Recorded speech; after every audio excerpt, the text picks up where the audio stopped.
Alright, welcome back everyone. This is CF aka Kralos, and I'm back at it again with another, I think it's been a while since I've like reviewed a thing, like a bunch of stuff that I had been collecting over the month or so. So, I guess this is it. So, could it be the real CF? Yes, Saber also. Thanks for showing up, man. Really appreciate it. But yeah, so this is gonna be like a mega like media haul review because I got a lot of stuff recently, including some.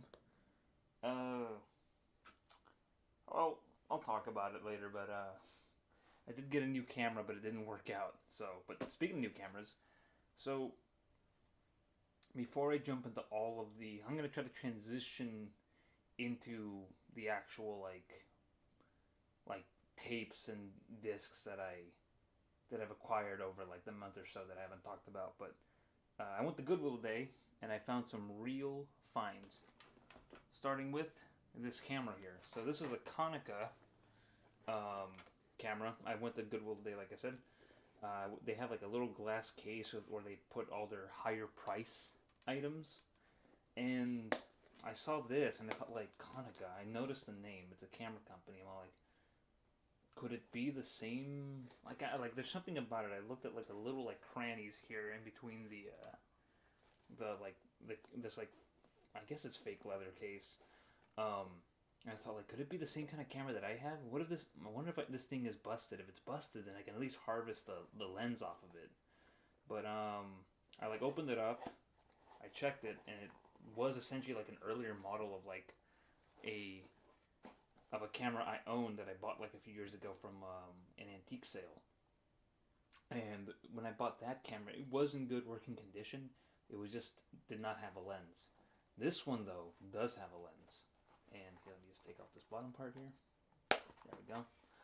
Oh man, look at this stuff flicking off. I might just have to get rid of the case because it's just gonna be leaving little pleather flecks everywhere. But anyways, Konica TC Auto Reflex.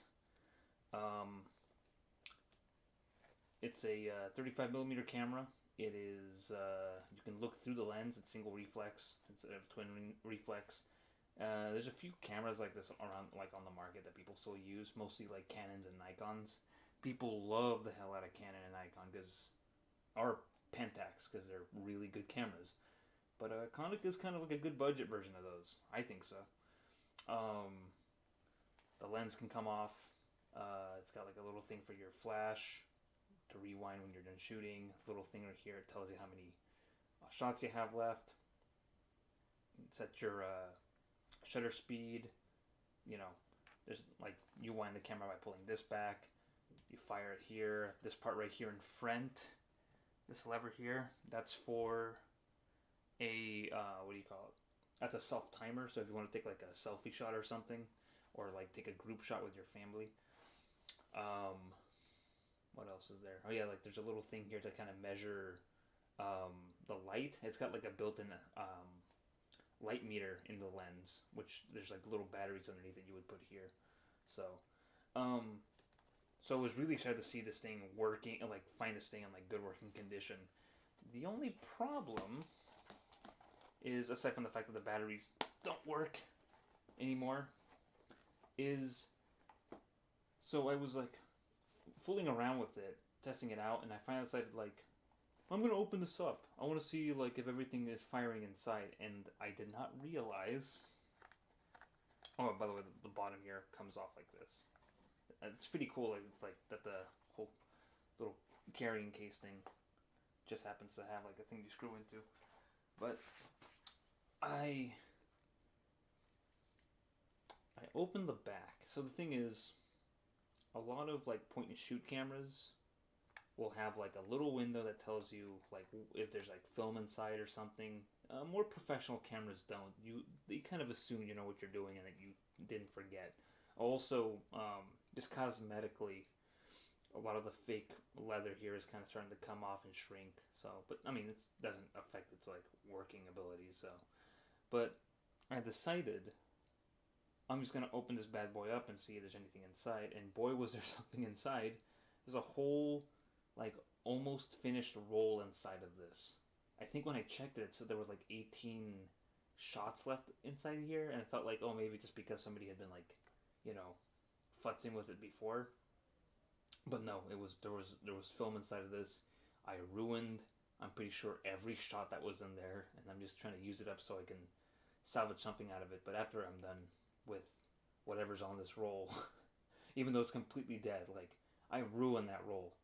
If I knew, I wish I knew there were. I mean, but there was no way around it. Like, I think the smart thing probably would have to like throw this inside of a changing bag or something, open it up then, and then see if there was feel around to see if there were film inside.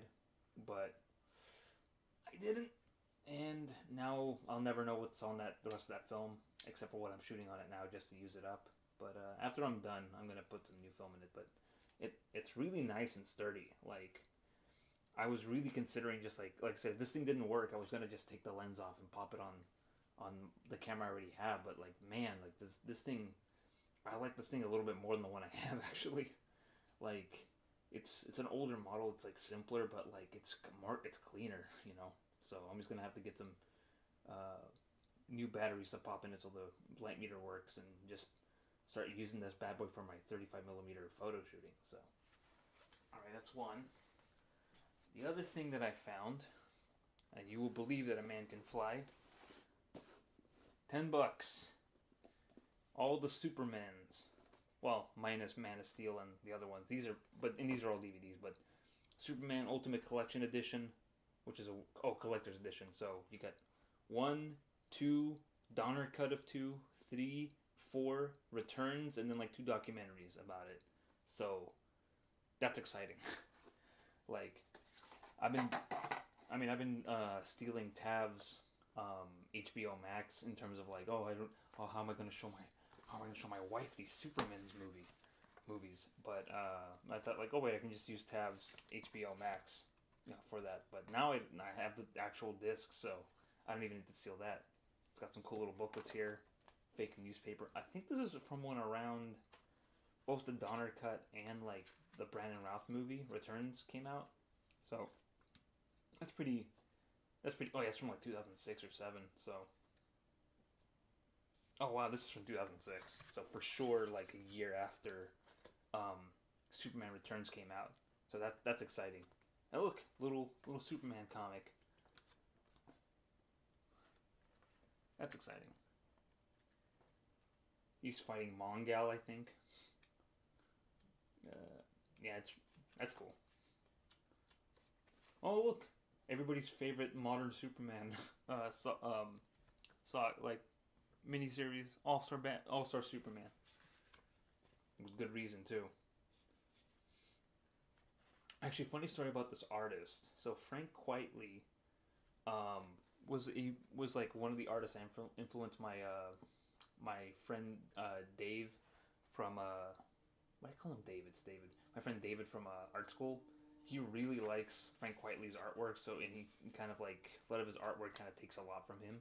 So whenever I see it, I just think of his version of it. So, all right, but yeah, all the discs are in here. I checked to see if they were in like one piece or not. But yeah, man, this is exciting to see all they have all of these together. Wow. Oh no, Bryan Singer's video journals. Ugh, that's a bad look. Oh. You didn't need to include that. You guys didn't need to include that. Oof. Oofa doofa. But in terms of like, I've seen most of these movies. I think Quest for Peace is the one I've seen like only clips of. I think same with Superman 3. But I've seen all the other Superman movies. I've seen like the first one, both the cuts of the second one, and then of course Returns, which I liked when it came out. I had like I was in high school when that movie came out, and I remember talking to one of my classmates who's a huge Superman fan. We're talking about like a guy who wanted to get like the Superman symbol tattooed on him later. So, like probably out of high school, but yeah, he thought it was all right. I thought it was good. I liked it. I still like a lot of it now. I do agree that it's not like as action packed as a Superman movie can be, especially after Man of Steel came out. But I don't know. I kind of like that it's sort of a retcon of of the third and the fourth movie. I like that it's right after it, but I do think that some of the critics were right that like the I like Brandon Routh as an actor, but I do think that he and like I think Kate Bosworth, who plays Lois Lane in that movie, I think they feel too young to play the role. Zam, yeah, I know. So, and it's lenticular. Look, ooh, Superman's, yeah. But yeah, like it's like I said, I'm excited to like kind of rewatch these because, like I said, I've never seen in at least in its entirety like 3 and 4, but everything I've seen off of like the clips I've seen of it, like I know they're considered like not as good as the first two or even Returns, but like I like a lot of the ideas and I like the I like the effects work in them honestly. Like to make Superman movies into like the late 70s into the early 80s with like that technology to see how that works, I think is very admirable. So, and plus, you know, Christopher Reeve for me is still like when I think of what Superman should look like in real life, like that's the guy, that's the guy. So, anyways, that's another one. Let's see. Actually, that's the two that I got from Goodwill this week or today. So that's my Goodwill haul. So with DVDs done, I picked a couple things off of eBay for fun. Specifically this because I watched this movie recently. This one specifically, Bad Girls Do Cry. Actually, hold on, let me see if I can. I think something's wrong with the focus here.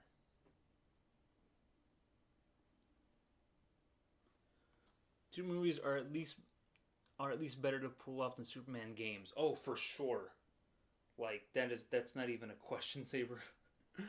Like, oh, I don't know. It's kind of hard to think. Like, there is like I think there is like a myth of like Superman is hard to write. I don't think he's hard to write. I think he's like because you can get good Superman stories. You know, like I said, Frank Whiteley and goddamn is it Grant Morrison did a great job with All Star Superman, and I think just because you have to like, I don't know, I think you have to accept the fact that he's like so powerful, and not try to like give him like more powerful like things to fight. I think I mean, unless you want to go into that route, like actually have him like fight, like go 1950s Superman and like have him do all sorts of shit, like have Jimmy Olsen marry a gorilla for some reason. I don't know. I feel like you could do an optimistic old school Superman in live action. I think like there's still room for that.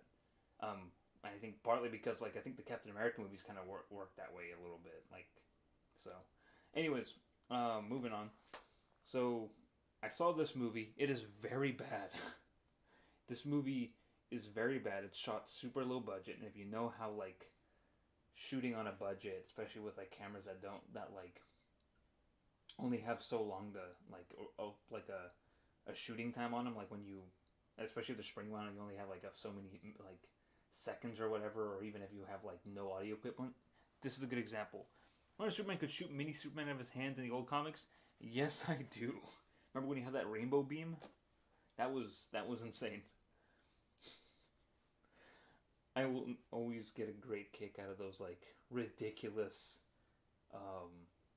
but like check out what wacky things Superman's doing in this issue.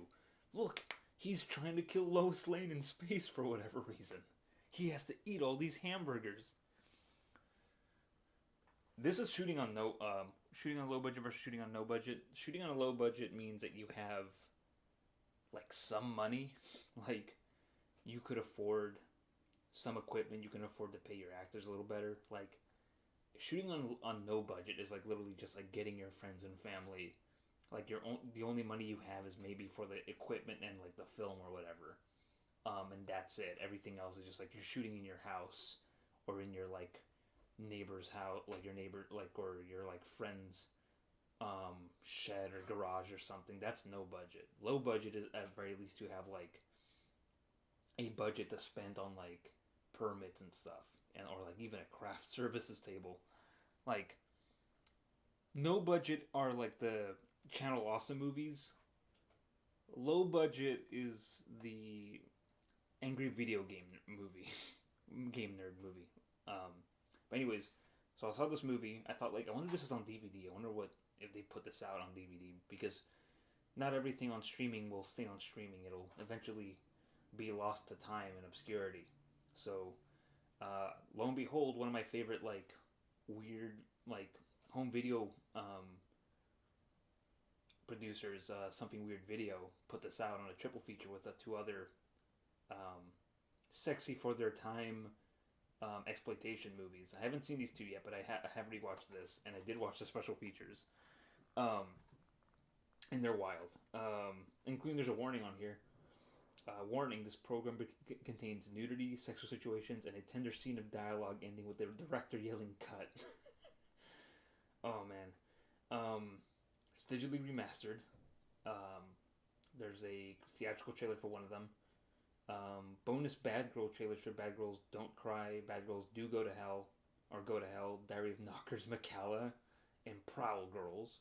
Sarah Bad Girls Do Cry takes it off in the torrid burlesque short Misty Ayers Striptease Goddess, Gallery of Underground Sexploitation movie magazine covers of audio oddities. Something weird sometimes like would put out like a little weird obscure movie, and normally if it didn't have like enough material or even like a long enough runtime to like fill up a whole DVD, they would fill it with like extras that would they would fill it with extras to like kind of pad it out that would be related. Like they would put a bunch of like trailers from their collection or like weird little like things that have to do with it, because it's kind of what the director yelling cut is. Yes, it's a warning because in one scene in these movies, during a love scene, at the end of it, you can hear him yelling cut. Apparently, I need to find out which movie this is. I know it's not in Bad Girls Do Cry, so it might be in one of these two. But still, but okay. Funny thing. So I looked at when I was popped the DVD in and was looking at this. When you go to the special features, it's titled the Bimbo Zone because this is from. I think this is from 2004. 2004, yeah. So, I think it's funny that they left that flub in this. But again, no budget's exploitation. So, it's just like really attractive girls, like in the 1950s or 60s, like undressing for like a couple scenes, and then like some other lurid like stuff, like maybe like a crime boss boyfriend or drugs or something. Because I know Bad Girls Do Cry is about like this woman who goes to like I think Florida for like a better opportunity. She like moves in with like a friend, but her friend has to go off somewhere, so she tries to get a job, but then gets picked up by some guy at her job, which then leads her to be sex trafficked. But like there are all these scenes of like there's this like long scene of her just undressing, like it's just here's this attractive woman like doing like it's like a peep show, and I'm like, this is incredible. Bimbo Zone, yes, Saber. So it's really impressive. I love stupidly low budget stuff because it's just like, well, if those guys can make it, anybody can make this stuff. So that's another one. Speaking of Something Weird Video, they kind of team up with another. They've teamed up with a few with this company called AGFA, which used to be like a film production company, or like it used to produce movie film. I think in Germany. I think they went out of business, and now AGFA is the anagram for the American Genre Film Archive. So these people, which are a nonprofit, go search through vaults and private collections to find these obscure, bizarre like exploitation films and cult films and restore them to like pristine condition, which is amazing. And one of those good examples is She Freak. So, which is the movie Freaks, but made in the late 1960s by this producer named David Friedman. Yeah, David Friedman. He's on the cover right here. He's a character. I think he's no longer with us, but he was a big part of Something Weird Video. Like, because his films and everything would be like the main exports out of there. So, because he was like this big producer for all these like incredible sexploitation movies, which is funny because like the whole thing behind this movie is that like one of his favorite movies is the movie Freaks, the movie Freaks from 1932, and he thought I've always wanted to like remake it, like in contemporary time, but also he's like a huge carnival like culture fan, so he wanted to like pay tribute to that. So he kind of lumped everything together and wanted to make it as PG as possible. Looking at behind the scenes of movies like in the Friday the 13th sequels, it feels exploitative at times when you look at the choices directors and producers made for the cast. Oh yeah, for sure. Well, especially with like Friday the 13th, like there's a lot of like I think the sixth one, the one with the fake Jason, that like scene where they have sex in the woods. Like I think they didn't tell the actress they wanted her to essentially like she felt like they were just shooting a porno in the woods during that early sex scene. So, but going back to exploitation though, so this exploitation director wanted to make an exploitation movie that was a like stealth remake of one of his favorite childhood movies, Freaks, which is still good, and although it was made in the 1930s, it's actually not a horror movie that people like to categorize it as.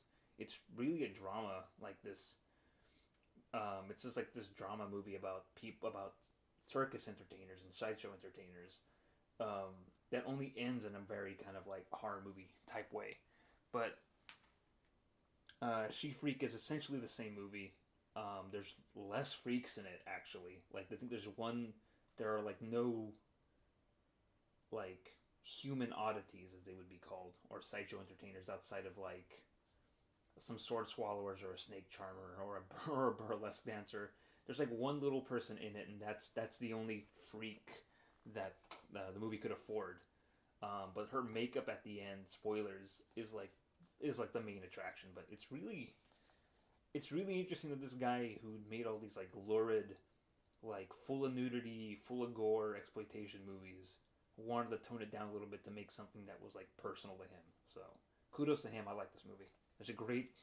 It's so weird, and it's like shot in and around like kind of northern LA, like areas that I kind of like recognize, like the Fresno area, I think, in like California. So that little that little weird zone between LA and like I guess San Francisco or Sacramento, that whole weird like no man's land.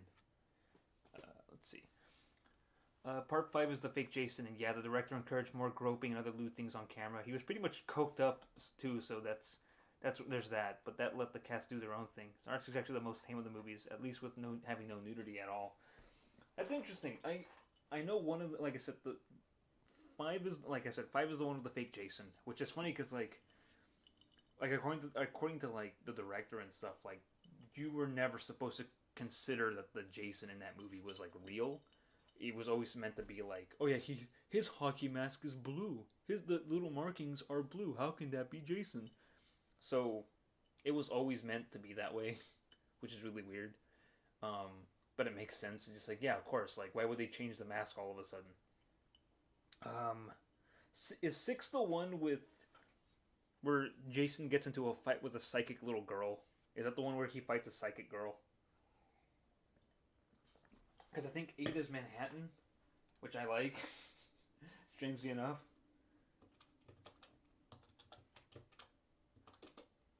Let's see, Jason movie series. I know you're gonna probably give me the answer pretty soon, but let me see if I can beat you to it, Saber. 6 is Jason Lives. 7 I think is the one with 7 is the one with the psychic girl. That's New Blood. And then part 8 is Takes Manhattan. But yeah, 6 is when he comes back to life again. I do like that though. I like that the first 4 are like, I don't know. You know, I look at looking at the posters for these movies.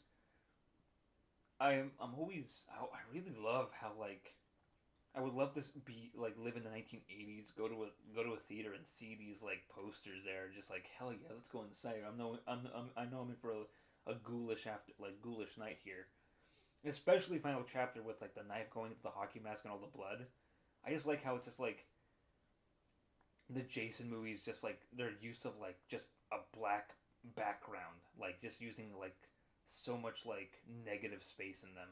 At least until Jason Goes to Hell, the final Friday, which is just that metal hockey mask with a weird worm demon and like the flames. So I don't know. I like these movies. Um, and I think Freddy versus Jason, I think has gotten its due. So 8 is the worst, but I love the decapitation one. Okay, yes, that's interesting that you think 8 is the worst because I consider Ghost 9, which is Goes to Hell, the worst. I think I'm not a fan of 9 personally, but and I like 8 because I like the parts where Jason is actually in Manhattan because that's actually cool. But I know most of the movie takes place on a boat, so I mean, what are you gonna do? Except try to make a decent Jason movie. um, hopefully they do something. Hopefully they do more stuff with it, or not. I mean, we can just let Jason take a rest for a bit. Try to get that fucking video game off the ground again. Um, also, I'm surprised that like 8 still has that like reputation, yet um like yet 6 is the one like or 5 is the one that people forget about.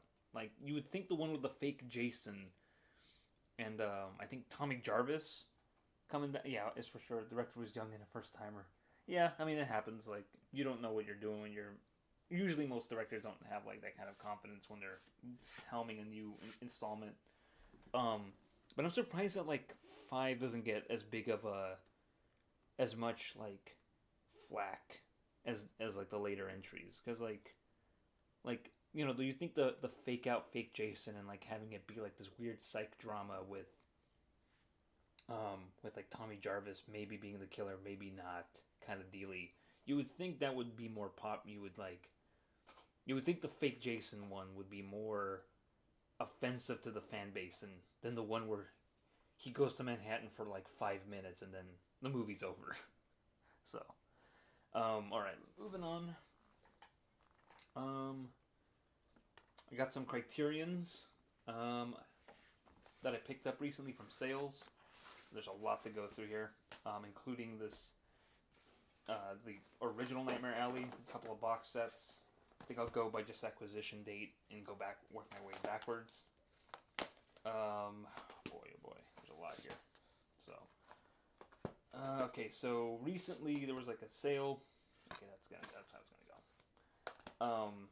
And I've been trying to find this movie for a while. It's by Guy Madden. He's one of my guys. Guy Madden is one of my guys, but he's a Canadian director whose movies are very like inspired by like silent and early 1930s movies. So he has this like very kind of like early sound, late era silent film look to it. But unlike those movies, he is a very like more. He's a more kinetic director. He like has very like he has like a lot of like quick edits and cuts, almost like flash cuts and stuff. Like it's the way I almost think of like the way he cuts certain scenes is that like it's almost like seeing like a bird or a butterfly flap its wings because the images are so quick and fast. It's just like you see like this fluttering, you know, of like these grainy black and white or sometimes color images. But essentially, this is sort of based on his childhood, in which the main character, based on himself and named after himself, Guy Madden, who is a house painter in this movie, goes home to the family lighthouse where he grew up when his family used to run this lighthouse and an orphanage out of it on an island off the coast of I think Winnipeg, in like some lake island. He goes back there and as he's repainting the old lighthouse, he has like memories of his childhood, which include his overbearing mother and weird scientist, like mad scientist father, in which they run this like bizarre orphanage out of the lighthouse, like I said, and involves like uh, his parents like sucking the brain or spinal fluid out of like the orphans and his older sister to try to like reverse the mother's aging to the point where she's a baby and can like be in a cradle again. It's very psychosexual. Um, Guy Man's a really weird guy, but God bless him. Um, it's mostly silent. It's actually done. Interestingly enough, the sound in it. So there's like a couple of like original tracks here. With like there's like multiple narrators. Um, but there's like I think there's like nine. Let's see, maybe nine narrators. Because there's also some like live versions of like because this was a touring thing. There's like a finished version that would be shown in like festivals, and there's like a live version that was shown in around New York with different guest narrators like Eli Wallach and Crispin Glover or Isabella Rossellini, who's the main narrator in like that's in the main version of this movie, with like with like live Foley effects and a band and all that. So it's really interesting. I think it's cool, and it's a good companion piece of the movie that would like he would make a year later, which is My Winnipeg, which is more based on his like weird Canadian childhood memories. I'm still upset about how the lawsuit hurts the game so much and how Cunningham and Miller clearly don't care for their fans. Yeah, well, Cunningham is like a weird guy, I feel like. He's always been like a businessman first and like entertainer second, except for maybe the House movies. Like, I don't know if you've seen him, Saber, but like his other series aside from the Friday the 13th movies are his House movies, which he actually has had his directorial hand in it. And they're weird. They're like these weird extra dimensional haunted house movies with like weird effects, but they're kind of fun. And it's weird that those were his like weird focus aside from the Friday the 13th movies. So Orphanage on Island reminds me of some indie horror game I watched Matt and Pat play before Best Friends broke up. You know what? It's very similar. I now that you mention it like that, I definitely agree. It gave me Don't Starve vibes when I was watching the movie, because one of the plots in the movie is that like this girl detective, this Nancy Drew type, who I guess is like the protagonist of these like detective novels that young Guy Madden was reading while during his childhood, that were about these two crime-solving twins. The girl shows up on the island to investigate the whole orphanage thing, and Guy at a young age develops a crush on her, but also she maybe has a crush on his older sister, and she at one point disguises herself as her twin brother. So she develops a relationship with Guy's older sister, as as a boy. It's really weird. It's like pretty psychosexual. Guy Man's a weird guy, but I like that he's this weirdo that gets money to do these weird fake silent film type movies about bizarre, like the most exaggerated Canadian history possible. So, all right, next up, signifying works of Marlon Riggs. He is a filmmaker, performer, activist from the Bay Area. His stuff actually showed up. It's all on video, actually, like early video. So none of this stuff is on actual film. It has been remastered by like TV videotape. But he is from the Bay Area. He's an artist, filmmaker, activist. These short films are shown on like PBS in our local areas, which makes sense because it's San Francisco, and a lot of his works are about topics that concern to what it's like to be black and gay in like the 1980s and 70s. So a lot of his stuff, it covers like race and LGBTQ issues. God bless the man. He kept on working until his like death. In fact, it's like this final movie in here. He is not only in it, but he's making it while he's like dying of AIDS. So, like, to be able to like keep working on something and have it finished posthumously, even as you're dying of like this illness, is like incredible. Like, that's how dedicated to his craft he was. So, I've seen a few of these. Are really I like them a lot. I can they're not for everyone. They're clearly of special interest, but I think they're very like educational and like and good. So that's I'm still working through this set and just seeing all the stuff that's like early video and thinking of like growing up in the 80s or like early 90s and like in the Bay Area and like being able to see some of his works on like TV, I think is like that would like be life changing, honestly. So good on him. I'll probably do a more thorough thing when I finish watching his stuff. I think it was a black and white movie that was made in the 2000s that made it look like an old black and white movie with cheesy acting effects. I don't remember the name though. That sounds like something Guy Madden would do, honestly. He's been around since like the early 90s, like early mid 90s. And all of his movies, like I said, are pretty much like that. I think the only movie he's shot not on like 16 or Super 8 in nowadays video was Twilight of the Ice Nymphs, which is his only movie he shot on 35mm with like legit actors. I mean, not that okay. He works with legit actors now too, but like this is his only movie. I think it's in like full color, and it was like such a weird experiment. And it's still him, but like I don't know. I feel like it was weird to see him like work out of that, like kind of be given such a huge budget for that kind of film. But I don't know. He's so weird as he gets older. I like him. Next up is The Piano by Jane Campion, starring Holly Hunter and Sam Neill, Harvey Keitel. It's about a mute Scottish woman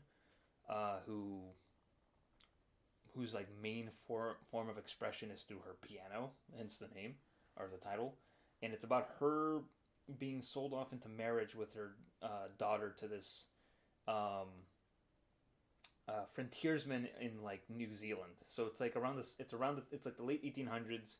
New Zealand is like still being colonized, and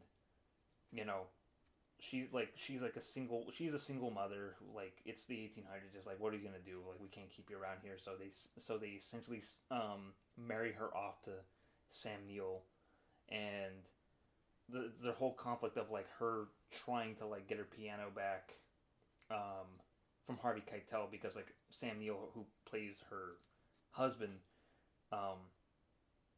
doesn't like, there's no room in his little shack, even though we find out that there is room. He just didn't, I don't know, he just didn't take the piano stuff seriously. But like, it's a movie that, like, when you look at it, when you watch it, you think like, oh yeah, there's a bunch of, it's like, it feels like the like when you think of 90s historical dramas, like these sweeping costume movies and all that are about like people in like the 1800s or the 1700s, like, and like, when you think of movies like that, the piano kind of comes up. The only difference between the piano and those like kind of stuffy, sweepy like movies is that piano is weird. It's because it's more sexual and like upfront, because Jane Campion is not afraid to tackle like subjects like that. So it's like, it's got like this veneer of like these like sweeping historical romances, but it's got like all this like weird kinkiness to it, So, and it's a lot more grittier and darker, and like just kind of more kind of warts and all kind of filmmaking a little bit, like under this like veneer of like sweeping grandeur. And also like New Zealand looks great in this movie. I mean, Jane Campion is from New Zealand, so it's really interesting, really cool. There's a lot of really like iconic shots from it, like just like the idea of seeing this piano on the beach and everything is really nice. Showed this to my wife for the first time, and she really liked it. So next up, going back in time, this movie Girlfriends. I think I also got that from the sale. Yeah. I think from a different sale. This is a 1970, like late 70s movie, 1978, by this director Claudia Weil. It's one of those movies. It's definitely like an indie movie that's been like that was distributed by like Warner Brothers, so it's got that great 70s Warner Brothers logo. This is going to my piano collection. Thank you. You made the joke, Saber. You made the joke. Honestly, okay. For real though, that joke could almost apply here. Because there is a lot of like, I'm going to destroy your piano talk in this movie. Except there's no piano collection. But that piano is cool in the movie, so. There's a part where Harvey Keitel, who at like already in his like 60s or like I think late 50s when he made this movie, when he started this movie, in the 90s Harvey Keitel was in his mid 50s but was still like ripped enough to like ripped and in shape enough to like hang dong, like do full frontal like male nudity, because he did that in Bad Lieutenant I think like a year before, and then now he like shows up like full naked in this movie. So it's really incredible to see a man that age be like that in shape and like hang dong on camera. So it's pretty inspiring.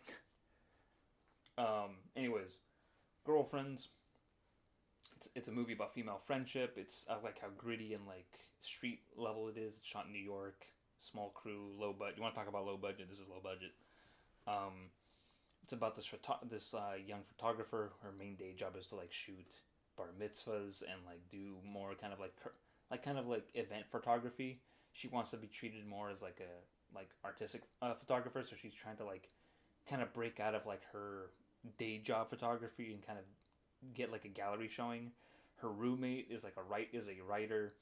Unfortunately, she ends up like falling for this guy, and she moves out, and like it's about like how they're like different paths kind of strain their friendship. One friend becomes her like roommate, like I said, moves out and becomes more of a domestic woman, but still wants to find time to like do her writing, but she can't because she has to juggle like her family, like her new family life. She's kind of adrift because she used to rely on her friend as like her like emotional support, and is kind of like going through different like relationships and trying to like find kind of like her big break as a photographic artist. So there's a lot of that great stuff, and it reminds me of this movie that I really like, that my wife and I also really like and kind of quote a lot, because it really spoke to our millennial experiences and sensibilities, which was Frances Ha. But after watching this movie, I'm all like, I felt like that movie completely ripped off this movie. Like, there's a lot of similarities in it. It's really bizarre how like eerily similar. It's just like it's the same movie, but this one's set in the 70s. But it's roughly the same. I think this one did it better though. I mean, it's still like the other one, but whatever.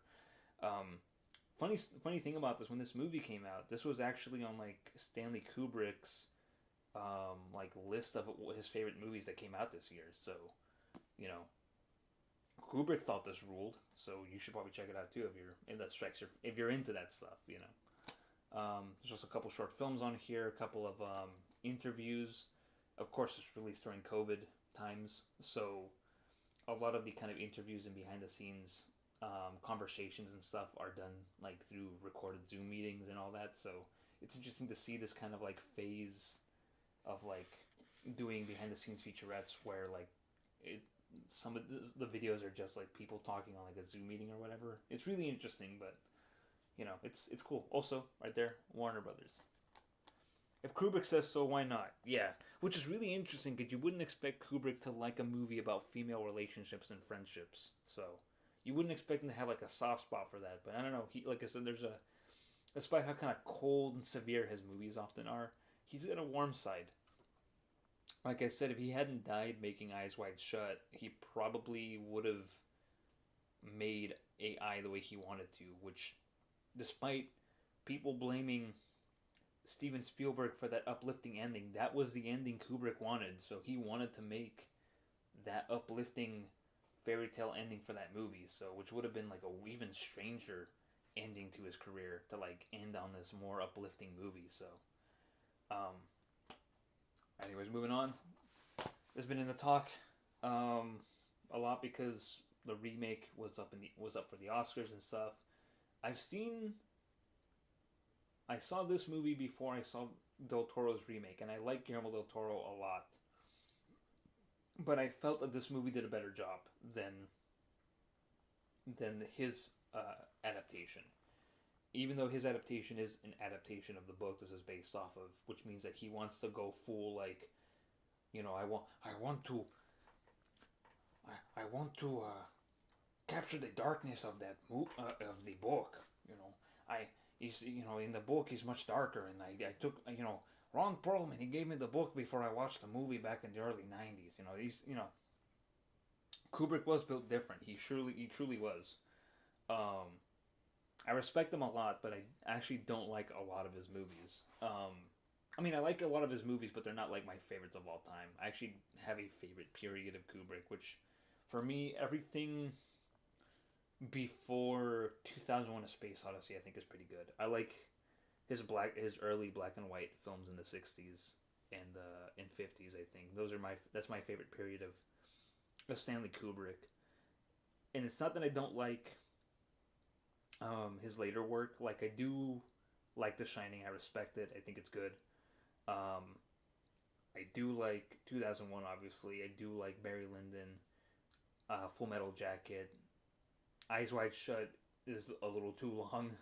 And I'm not a big fan of A Clockwork Orange because it feels like him just trying to be at his like most like his meanest, and I get where he's coming from, but I think he would do a better job of capturing that kind of like weird like human nihilism and like humans are violent and weird with Full Metal Jacket more. I think he would do a better job of that.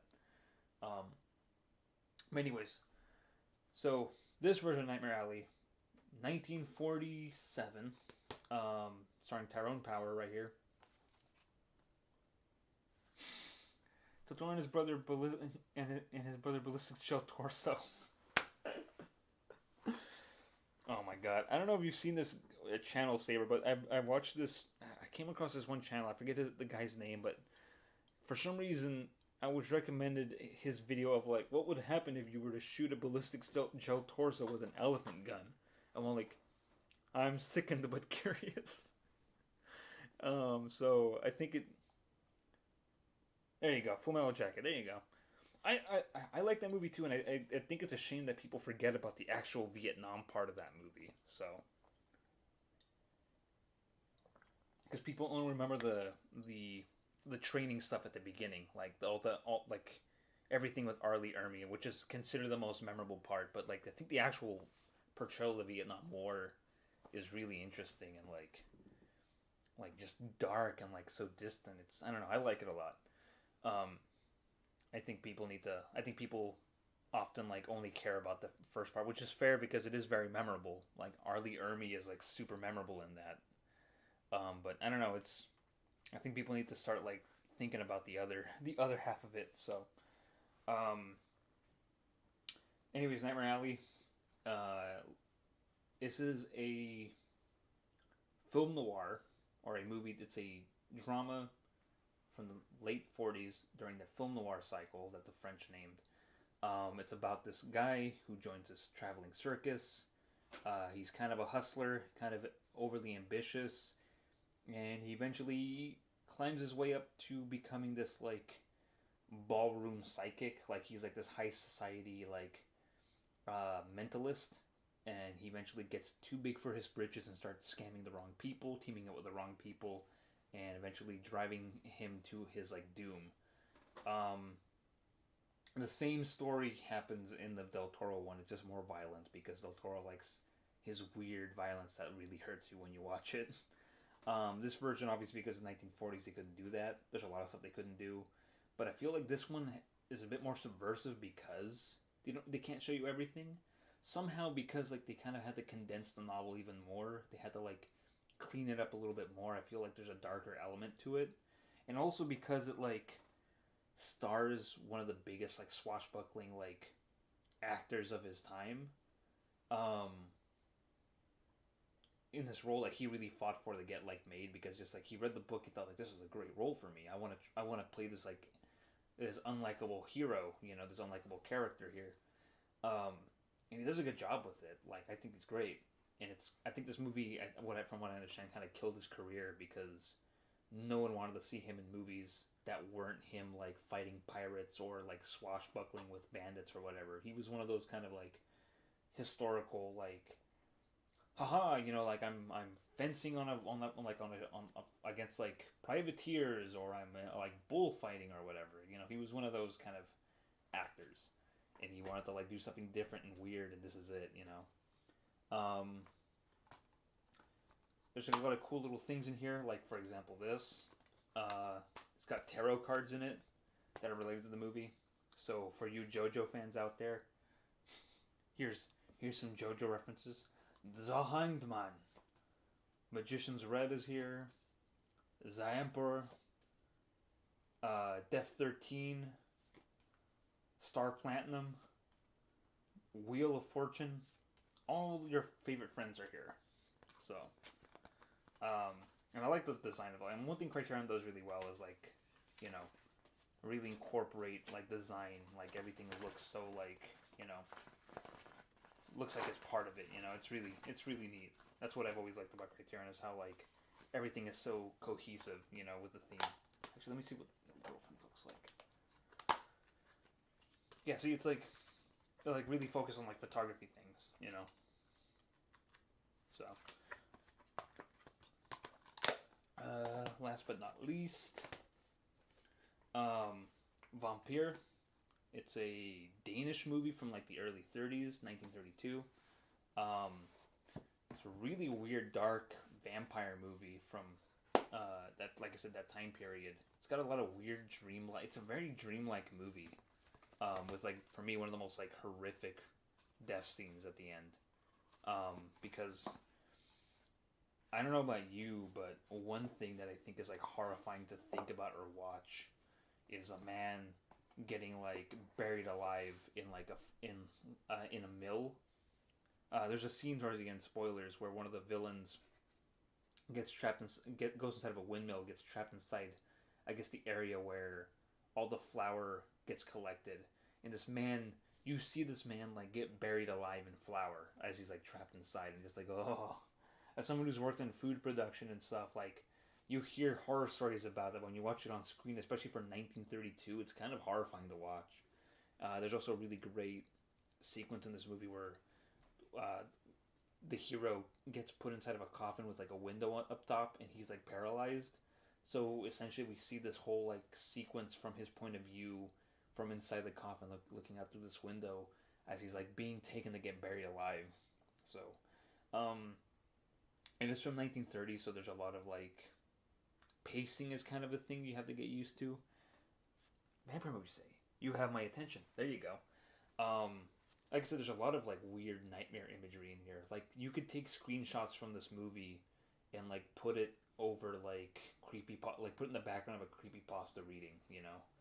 I feel like you can even maybe take some of these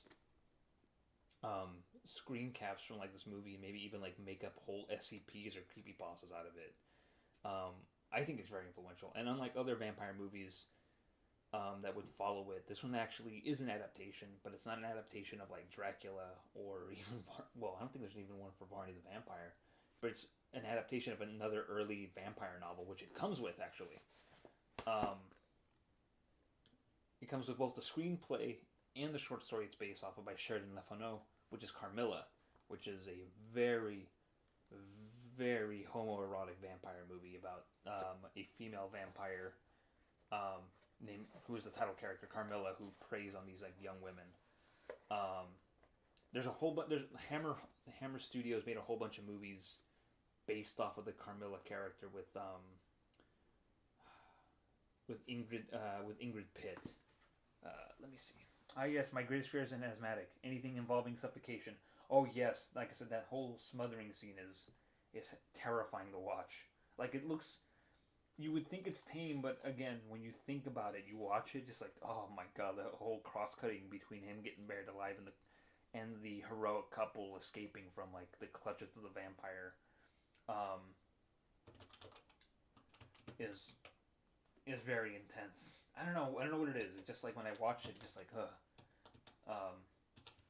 I don't know, it just gets me when I see it. It's like this is pretty horrible to watch for 1932. Anyways, okay, yeah. So it's called.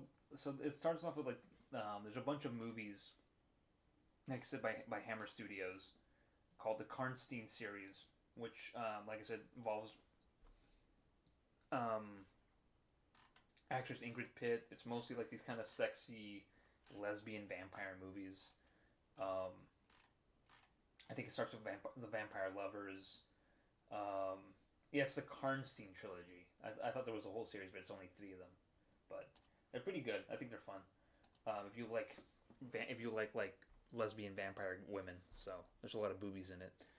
Because it is like I think the late 60s, early 70s at that point. So, but this like yeah, if you want to see some weird dreamlike black and white horror movies, even if you just kind of want to like maybe even skim through it, like to kind of get to some of the weird imagery, like I think it's worth watching just to at least see where like see like what kind of vampire films were being produced like a year later, because like Dracula came out from Universal Studios in 1931.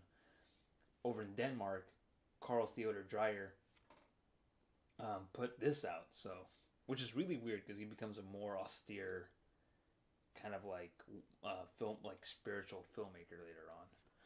So it's kind of a one that's like out of left field for him. Before I get into these two VHS tapes, because Tav tasked me with this and I've been slacking on it.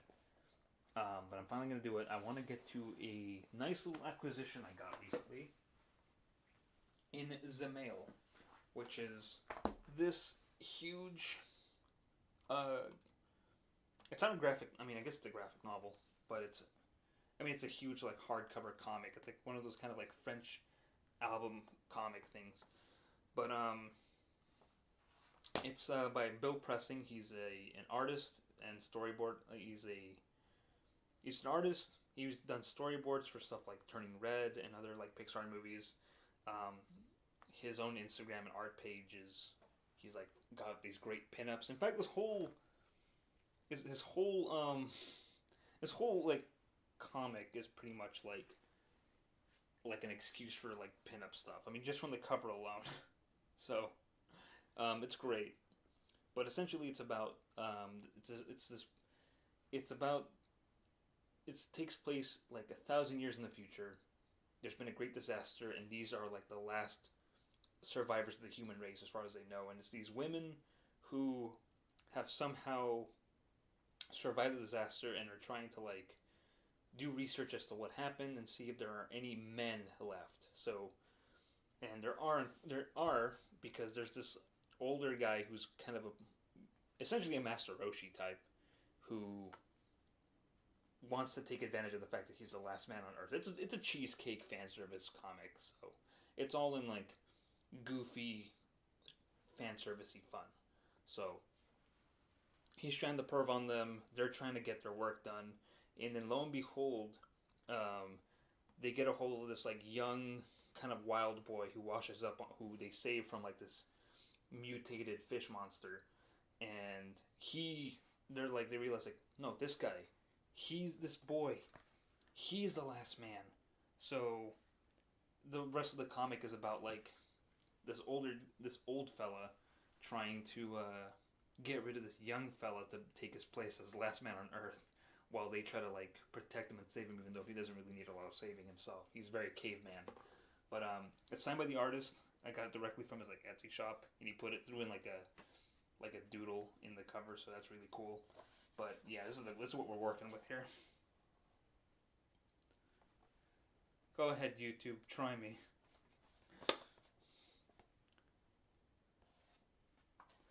But yeah, it's a lot of fan service. And it's I don't know, it's just, I like his art style a lot. I've been following him on like his Instagram and stuff, like working on this for like years, like seeing his like work in progress for like these whole comic like pages, and just waiting for like the day. This is a great shot, a low angle booby shot. seeing like this whole, you're seeing this whole process here, like trying to like get this finished, and then finally, oh yeah, just trying to get this like finished, and just finally seeing like the finished product, um, and like this in like this full form, and then also just seeing how huge it is. Like, look at this, it's my hand. So, each copy is personalized. Saber, thank you. Each copy of Lucky Boy Tempting Fate is personalized. I think initially it was released in France, because I think the initial publisher was French, and then the English release came later. I think it's technically got published last year in August, at least for the English version. Yes, a lot of neurons activated there. But yeah, I enjoyed that a great deal. I mean, the story's cute. It's fun. Um, it's very anime, kind of like inspired. You know, you can kind of see like a short manga story based off of this, like that would have similar things. You know, Ken Akamatsu would probably make something a worse version of it, but like I said, I like Bill's art style, so he knows how to draw some foxy ladies. So, anyways, I'm just gonna cover one more thing before I talk about these VHS tapes, and that's so. This is the thing that happened recently. Son of a, I got a hold of another 16mm camera.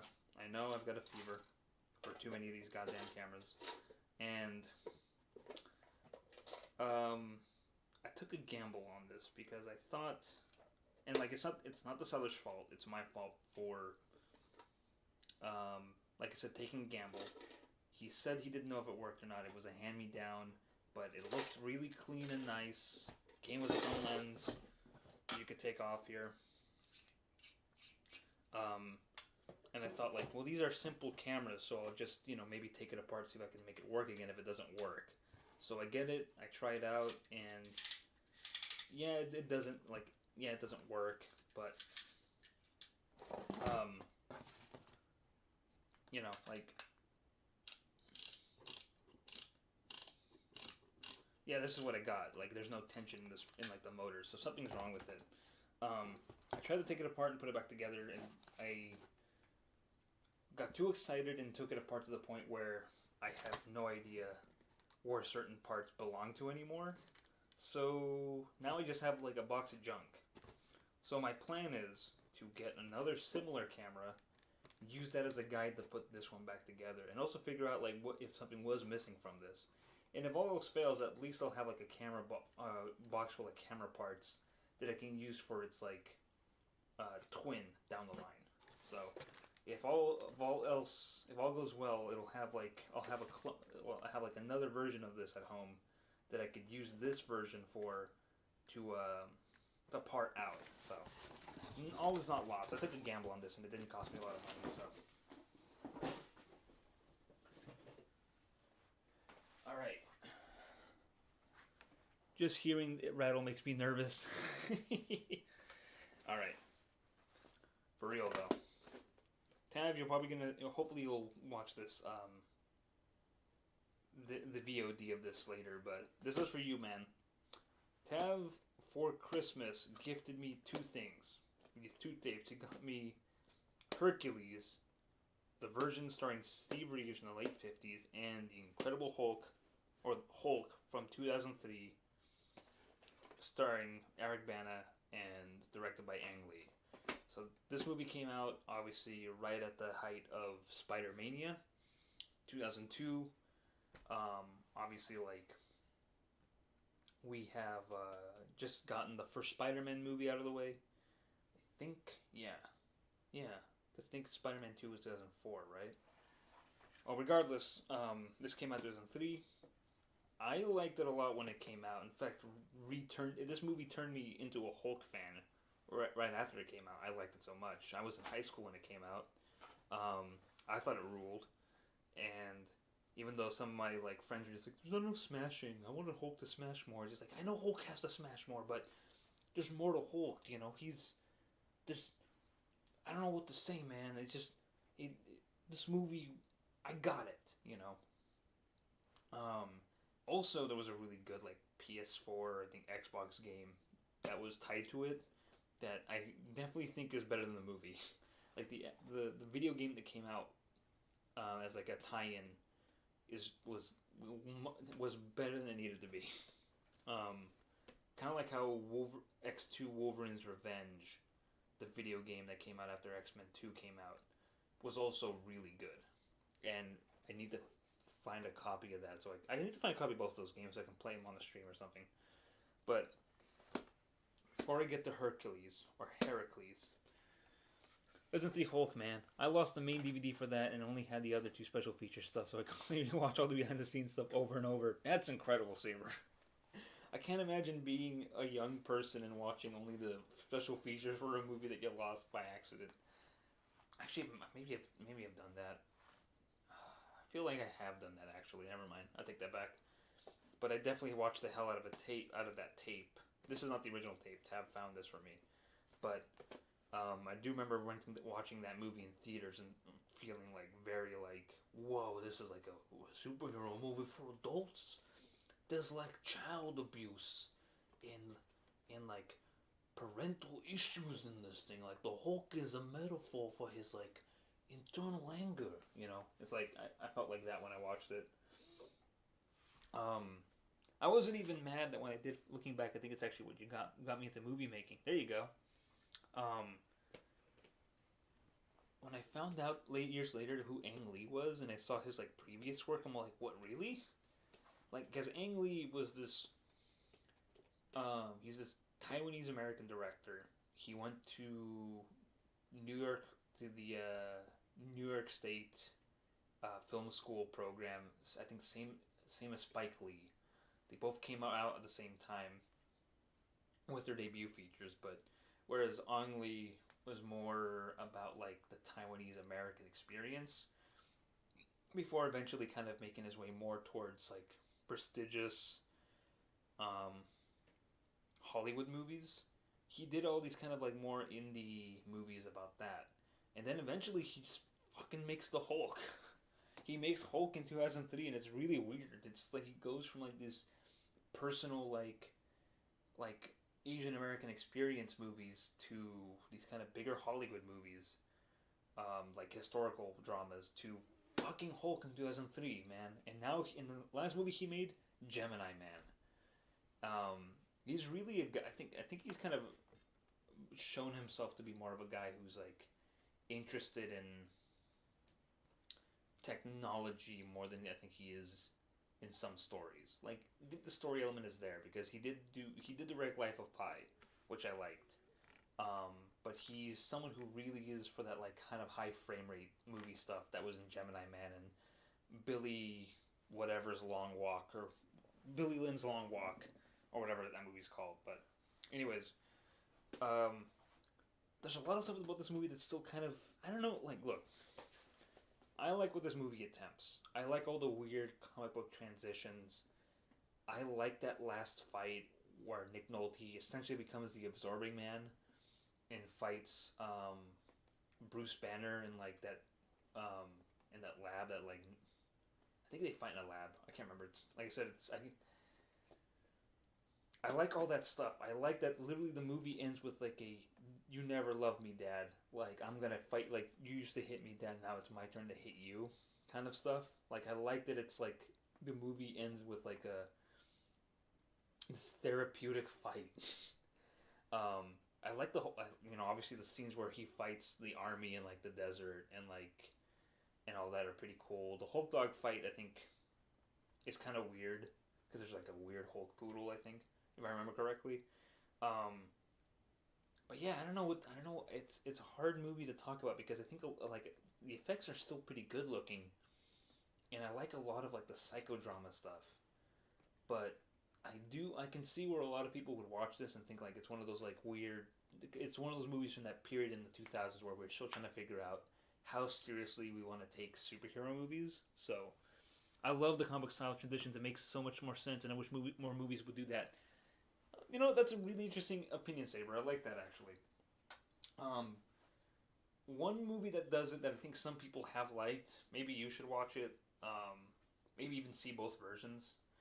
But the movie The Warriors from the late '70s. I think it's 1978, which is a movie about that's about this like street gang from Coney Island who goes to this huge street gang gathering where this like charismatic leader tries to unite all these New York street gangs to essentially take over everything, but then he gets assassinated by some jerk ass from another gang, and they frame the Warriors for them, and it's all about their journey to go back home. It's actually based off of the Greeks. Oh, it's actually based off of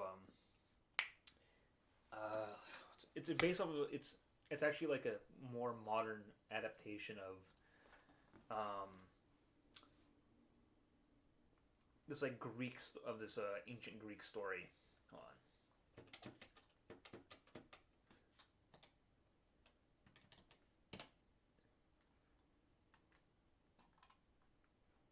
Okay, yeah. So and it's based off of Anabasis by Xenophon, which is about this army who, right after the Trojan War, have to like go back home, and like face a bunch of perils. It's very similar to like the Odyssey. I think it takes place right after the Trojan War, but essentially that becomes the Warriors is a modern update of it. It's actually based off of a book, from the '70s by Sol Yorick. It's kind of obscure now, but also that movie had a great Rockstar game. But the director decided to release a director's cut in like the 2000s when that movie in the video game came out. That was like it had its moment, but in the movie, the ultimate director's cut has this prologue that has like these comic book pages because I guess he initially wanted to have comic book transitions, but I guess at the time he couldn't afford it, so he had to make do. One day, Hulk dogs were weird, but I appreciate it after watching how much they went to pull it off. Behind the scenes for Hulk and Star Wars prequels is definitely why I want to get into making movies. One day I may go to film school, if not culinary arts or gunsmithing. You'll find what you want to do, Saber. All three I think are pretty admirable careers to like go. I mean, culinary school obviously. Actually, I think gunsmithing would be pretty interesting to like see. I know there's a lot that goes into making a firearm. So I know I see all these channels on YouTube of like people making their own swords or axes or spearheads or whatever, but I don't see a lot of ones of people making homemade guns, and I wonder if there's like some kind of weird legal restriction about it. If you can tell me, if you can enlighten me on that, we'll see. But anyways, so yeah, the weird. So yeah, like I said, I like a lot of it. I still think it's cool. I still like it. I think I'm not bothered by the comic book transitions. I think they're like some people feel that they get taken out of it. That they get like that they're too goofy for their time. But I don't know. I like it. I think it's part of this like weird heightened reality or whatever. But I don't know. You won't see that stuff in a Marvel movie now, obviously. Hell, they still don't even know what the fuck to do with Hulk. Like that side thing. When Mark Ruffalo was talking about how like with Thor Ragnarok, Avengers: Infinity War, and Endgame was gonna be like a stealth Hulk trilogy. It was about like his character, like about the character of Bruce Banner kind of going through this like weird existential arc. I thought like, oh, that sounds cool. I can kind of see that. And you see it a little bit, but then like I feel like they kind of don't give enough time to that growth or character thing. Like it just happens so behind the scenes in a way that doesn't feel like rewarding. So I don't know. It's definitely legal stuff. YouTube would strike you down for getting too detailed for showing how a firearm is made. You can get away with showing how you put pre-made parts together. Okay. So you can't actually make a video on YouTube where it's just like, I'm going to show you how to make a smooth bore musket, and I'm going to cut the wood to like make the stock. I'm going to make the barrel. and all that. Like, that's interesting that they won't show you how to do that, but a sword, hell yeah. Anybody can make a sword on here. That's weird.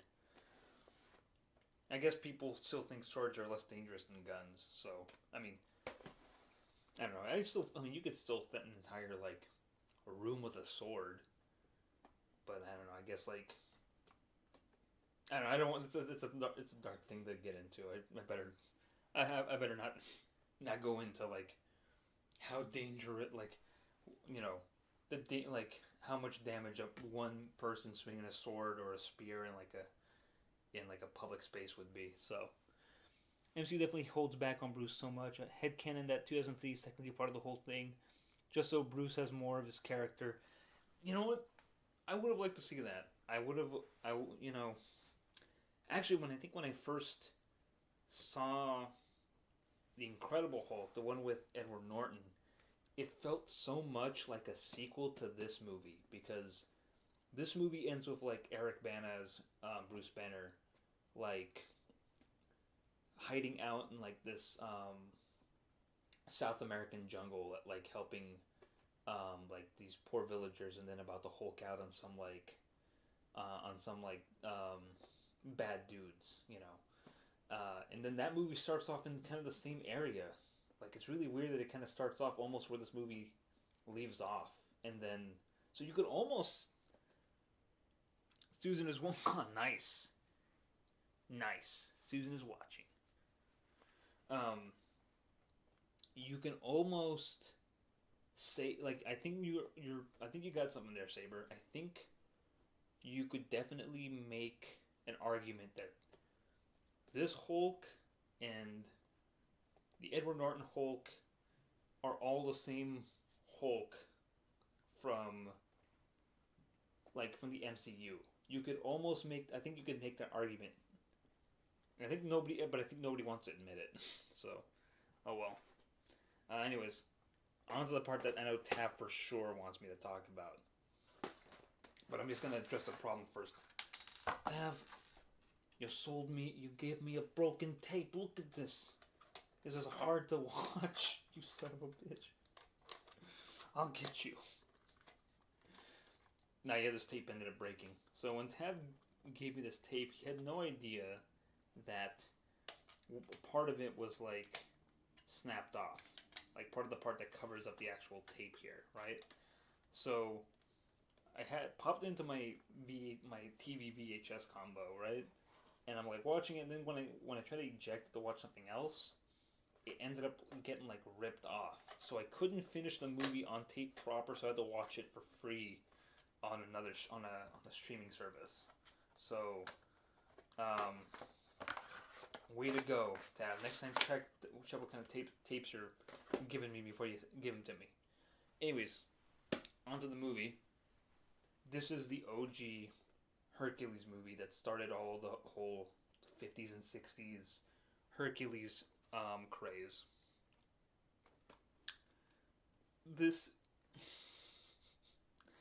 So there's a whole trend in Italy for Hercules movies, and all it really were is just like get a bodybuilder, put a beard on him or not, and just have him do all these like cheap feats of strength in like a toga around like these ancient ruins, like with leftover costumes from bigger budget historical epics that we have.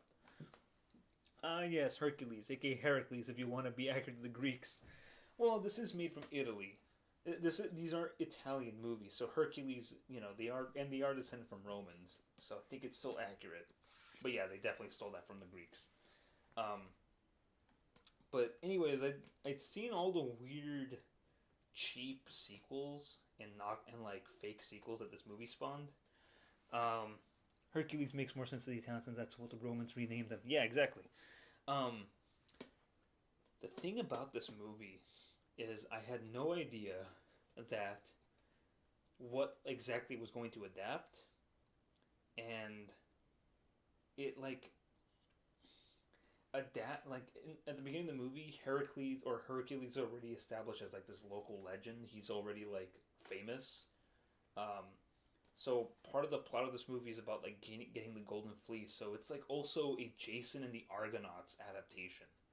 So because that whole plot is in there, but there's less monsters and no stop motion monsters from Ray Harryhausen. But I do think this version of Hercules is much better than the version of the Jason the Argonauts in the Argonauts version. Because in that version, it's just kind of this bigger dude who's almost buff. He's like the kind of weird, not 1950s bodybuilder buff, but like kind of like Hollywood, kind of thick buff. Like, let me suck in my gut almost. Wait, so it makes sense why Hercules is more well known because of this movie? Mind is blown. Yes. I think before this movie, everybody would have just said Heracles. I think also because Hercules is easier to say. But yes, this is the movie. This is a whole trend because, like, how do you make cheap box office money? Then like get like a bodybuilder, put him in like a short toga skirt, put him in like in a skirt like a muscle belt, and just have him like be all oiled up and muscly, like saving fair maidens from like soldiers and knocking down pillars. Just like it's cheesecake, you know. It's like the dudes can watch it and think like, oh yeah, that's my boy Hercules. They can never be. Well, they were defeated in that movie. um, yeah, this movie does not have stop motion skeletons or a giant metal like bronze statue man or like harpies or anything. It's just we just get him in the Argonauts fighting soldiers and sailing on stuff. Um, but again, it's part of that weird thing. It's just like all you need is like a bodybuilder, like some leftover costumes from some like historical epic that was made earlier that week. Just reuse the sets. I mean, we already live in Italy. We already live in Rome. We have all these like ancient ruins hanging out. Well, let's just use that. Forget it, you know. So it's just so these movies could be made on the cheap and just like you just go forth with it, you know. It's just like yeah, we got this like really buff guy. All he's got to do is like do these feats of strength and that's it, you know. Throw a couple of babes and togas in there, which is the other appeal. Just like because like dudes can watch Hercules movies and it's like, oh yeah, Hercules, he's beating up these soldiers. He's so buff and muscly. That's for me. Or it would have been Italian. So it's like, oh yeah, this is the Hercules. He's a very big and very handsome. He's so big and tough. One day, I'm gonna be this way. It sounded like Wario. He sounded like Wario for a second. I'm gonna win. And of course, like so like the men watching don't feel too like their masculinity isn't too threatened. They throw in a couple of like beautiful women in like semi-sheer togas. So, because that's the other thing too. Because like this movie says it's the original uncut version, and I looked up to see what exactly other cuts are there, and I guess there are some slightly longer shots, but really it's just there's like no sex or like violent scenes that are cut shorter. So it's really weird. I thought like, oh, is there like some early like European sex appeal in this movie? And it's just like, no. It's just some distributors just like shot it. Just like made certain scenes shorter to save money on the runtime or whatever. So there's like nothing that was actually like cut that was, you know. I guess it refers to uncut being actually like original runtime or whatever. So Italian filmmakers be like, let's just shoot in my backyard. There's enough ruins to use the backdrop. You're not wrong, Saber. You're not wrong. I hate how right you are. Like, for real, Orson Welles adapted William Shakespeare's Othello by shooting in like the ruins and like old ass building. Like for the scenes that take place in Venice, he went to Venice and just shot in all these cool old buildings around Venice. And the scenes that take place in what's supposed to be Cyprus, he shot around Morocco and just like use all these old fortresses and like Turkish baths and like castles and places like around there just to like make it look like Cyprus or whatever. So just Like, if you live in Europe and you have all this like these old buildings to shoot like historical films or whatever, just do it. Like, you can literally shoot any historical film in Europe.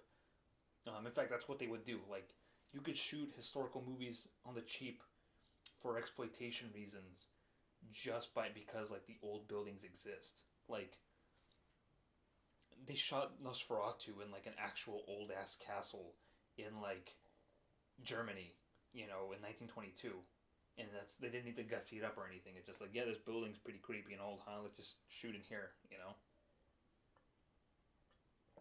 Like, it's amazing how like the Europeans have all this access to like free, um, the like free sets essentially. Like, it's Europe is so old that like there's all these old chalets and castles and ruins everywhere. It's just like, yeah, we'll just it's just like we got like a film crew. We got a couple of women who are willing to do nudity. Let's just go shoot like some exploitation movie in some old castle or house or something. There's so many movies about like people who like whose car break down and end up having to stay in some like torture mansion or castle run by some like creepy nobles all the time. They're all over European cinema. Wari sounds like the type of guy who to make a knockoff blockbuster movie that cash in what's popular by changing the names and using similar looking covers that sell it at mom and pop stores and bargain bins. That's the part that kind of sucks if you're a filmmaker restricted in the States. There's very little historical places to shoot old movies except maybe Western ghost towns. That's true. Which is also why, like, Westerns were, like, the cheap thing to shoot back then. Like, especially in California. Like, there are all these, like, old ranches and, like, around LA just to, like, shoot all these, like, shoot, like, anything you want. Like, there's all these, like, old... Like, there's all these, like, hills and, like, ranches around, around LA to shoot these, to shoot your Western. That's why they were so cheap to make. Like, the ideal B movie, more than, like, horror, sci-fi, and in some cases fantasy, were Westerns. Like, you could shoot a cheap Western. Like, all the fucking costumes are there. Like, it's not hard to, like, put together, like, it's more work to put together a monster costume or an alien outfit or like a robot for like some sci-fi thing you're shooting on the cheap than it is to like get a bunch of hats, get a bunch of boots, get a bunch of horses, find the ghost town, done. That's it. It's which is why, like, again, the Western, like, for us, like, the Western was like the ideal cheap B movie fare, and then in Europe the cheap B movie fare were like these like sword and sandal movies. So don't get me wrong, I'd love to shoot a short film Western, but also do anything with a castle or something too. Yeah, for real. Which is funny because then eventually the Italians started making Westerns because they realized that Spain looks like Mexico in some places. If you shoot it correctly, Spain could pass for the Old West. So, but yeah, this was fun. It's cool to finally see, this movie in its entirety that wasn't Mystery Science Theater. There's a version of this that shows up on Mystery Science Theater in like the early seasons. Like, I think maybe even like the TV before like they moved on to the comedy channel seasons. So, it's really interesting to finally see it by itself. I think the color's pretty nice. I like that they shot this in color. And Steve Reeves is like pretty much the ideal Hercules. So, but yeah, like it's later on, there would be a version of this where Mickey Hargitay and Jane Mansfield would be the leads in one of these movies with a really shitty looking dragon in a cave. So, but yeah, so I think that's gonna do it. Oh, okay. There is one more VHS I did get a hold of, but I think YouTube would not like it if I showed it on screen because it's also by something weird. It's like a collection of peep show stuff. I thought it was fun to kind of see all that stuff put together in one thing, but I can't show it otherwise. It'd be, I don't know. I put it so kids don't watch this stuff. So, but I don't know. I just there was something else that I did buy that was related to VHS stuff. But let's see. I think I maybe got one more thing.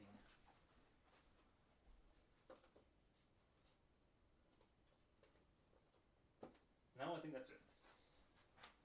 Oh, yeah, I think that's it. So, it's really, like I said, like, I think it's funny to look at, like, certain countries, like, genres that were of choice for exploitation, you know? Like I said, the U.S. starts off with, like, the Western because there's so much old cowboy stuff that still exists and could be repurposed for these movies to shoot on the cheap. Because, like, you could just, and all this stuff is just right there. And then eventually, as more of these sets would be built, people could shoot like historical movies, like period dramas and all that for cheap too, because all these sets were hanging around, and you can just get all these old costumes. Well, actually, I think that's a situation, but it's called Master Chief Theater. Let's see. Speaking of Missions Theater, there was a Halo parody of it back in the old Machinima days, but these were guys playing as Master Chief and Arbiter. Oh wait, are you talking about Arby and the Chief? Wait, isn't it? Are you referring to Arby and the Chief? Because that I remember that show. Um, that was a show that, man, like I remember, like, okay, I know because Halo's on everybody's mind again because of the Paramount show, which, by the way, um, Tav did tell me about your issues with it, but don't feel so alone, Saber, because it seems like everybody seems to be ripping on the new Halo show because of how, like, I know there was like an issue to be had with like it not following like the lore or like the game story and kind of it being its own thing. But I think more than that, I've been kind of watching clips and reactions to it, and it seems like a lot of people. It seems like there's just like kind of a lot of fundamental misunderstanding of the characters, or even like bad filmmaking choices in it. It's really interesting to see this kind of. I don't know. They feel like the show feels fake. You know, like I know it's like a mini series and it's for a TV show, but like, how does like Forward Unto Dawn, not Army the Chief, but it was a different show. Oh, okay. I got it confused then. But anyways, how does like an earlier like how does Forward Unto Dawn like still a better Halo adaptation, you know? Than this one, you know? Like how does it's really interesting. But yeah, I remember I've been watching a lot of like reactions to it. There's other issues with the show. There's some good but plenty of bad. There's also a shot of a plasma pistol prop that's not even painted. Oh yeah, I saw that. Yes, I did. I saw that. I know some people because I've been seeing clips of people like fixing certain things. Like they've been putting the correct, or like the in-game audio for some of the weapons, which I think would have been a nice treat. But I think because it's like a video game and it's like heightened sound effects, it's like they're sound effects for something that would work in a video game and maybe not necessarily in like a live action adaptation, which I think is interesting. How like I don't know, I feel like it could work. I think maybe they pitched it lower, made it sound more realistic, quote unquote. Um, those sound effects could still work, but I don't know. I don't have Paramount Plus. I've just been watching the clips of people that have been uploading that are pointing out the problems with the show. Like, I totally forgot that the elites have an overshield. So when that scene when like Master Chief is just like gunning them down with that like machine gun, with that chain gun, is like, oh yeah, how come they don't have overshields? That's weird. I don't know. I guess it's because like if you, I don't know. I feel like if they did have I don't know. Tav had issues with my rant about it, but also brought up how lots of directors and writers tend to act like they're above video games as a storytelling medium when they think it's still for kids. There is a lot of that. I think the best. I don't know. It's for me. I feel like now that I've seen the actual show, I feel like a lot of fans' reactions are definitely warranted. Like, I'm not saying that everything has to be like a slavish adaptation, but I also feel like the filmmaker should have some respect for the source material. Like they like they're gonna adapt it. They need to want to do it because they like the game or whatever. Because I mean, we've seen how all the worst video game adaptations are a result of like the filmmakers not having respect for the source material.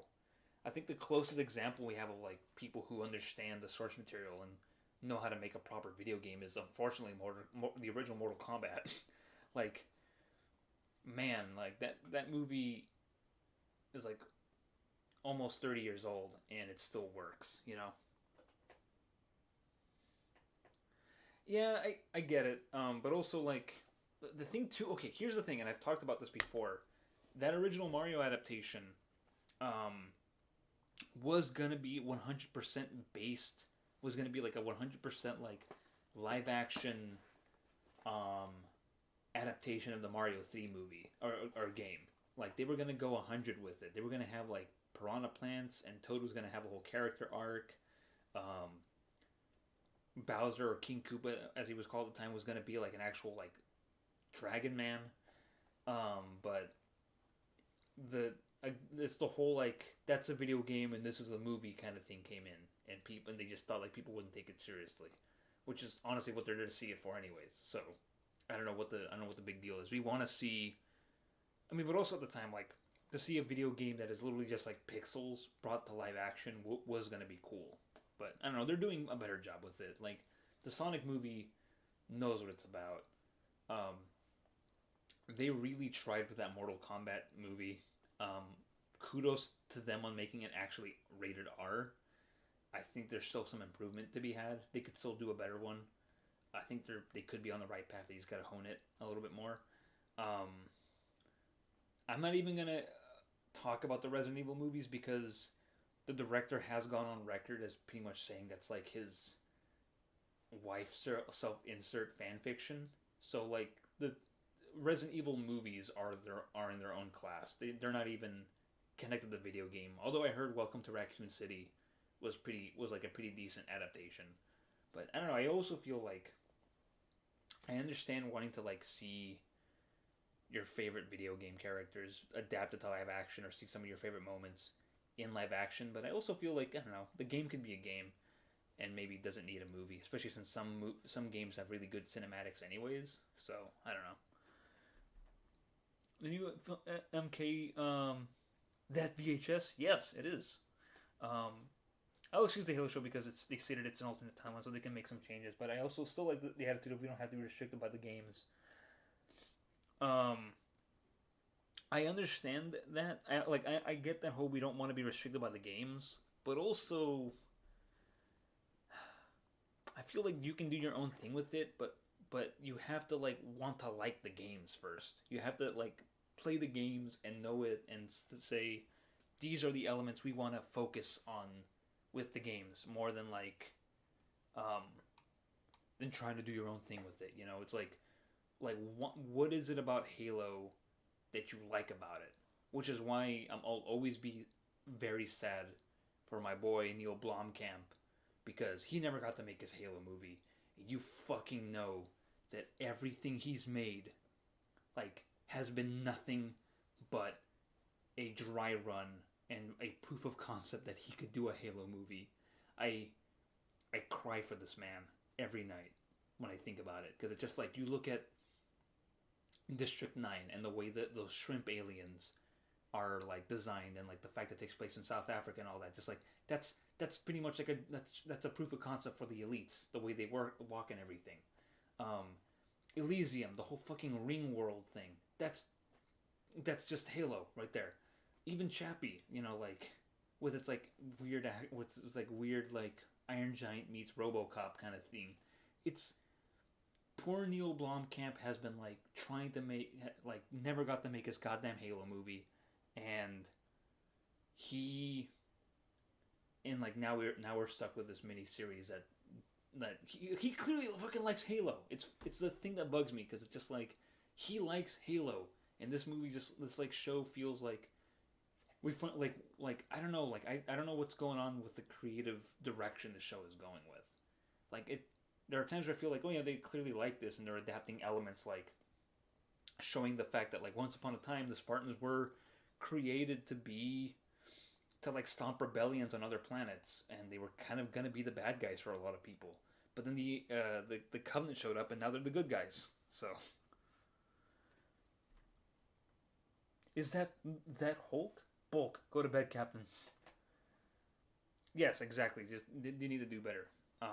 Like I said, but I don't know. Like I think about other video game movies, and like I said, like the Mario movie is a mess, but I do like a lot of the visual references to it. They tried, they did their own thing with it, and they did it. But also, we're talking about like a game with minimal lore, with like kind of throwaway lore almost. Um, Even now, like you look at the Mario games, and you're like, the lore is not the most important thing about the Mario games. Honestly, it's like the whole fun power ups in world. At least for me. Um, I don't know. It's. I feel like we. I don't know. Like I said, I feel like the video games with how much work goes into their cinematics and stuff can just exist as that. Like if you.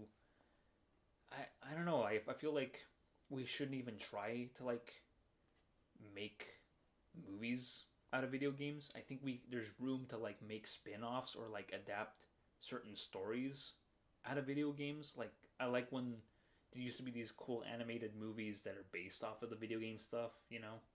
I thought that was cool. Like here's like a little extra side story that could be canon or not, whatever. When this game came out. So I think there's room for that.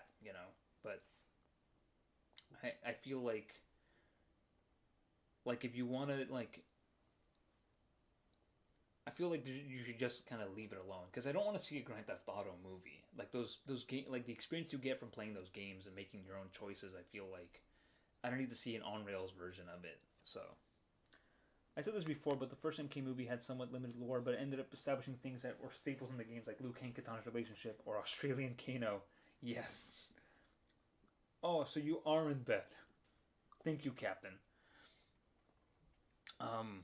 But also like we are talking about like a game, like okay, fighting game lore is like the most twisty thing too.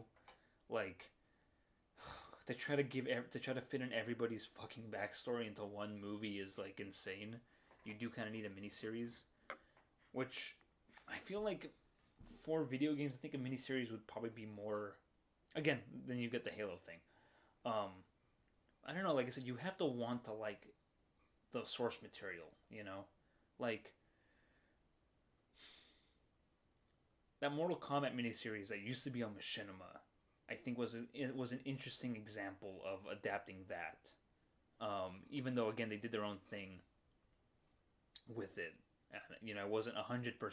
But again, I just kind of wanted to see something interesting, to see what they do interesting. I'm not asking for like 100% because like I do just want to. Because if I wanted 100%, I'll play the video games.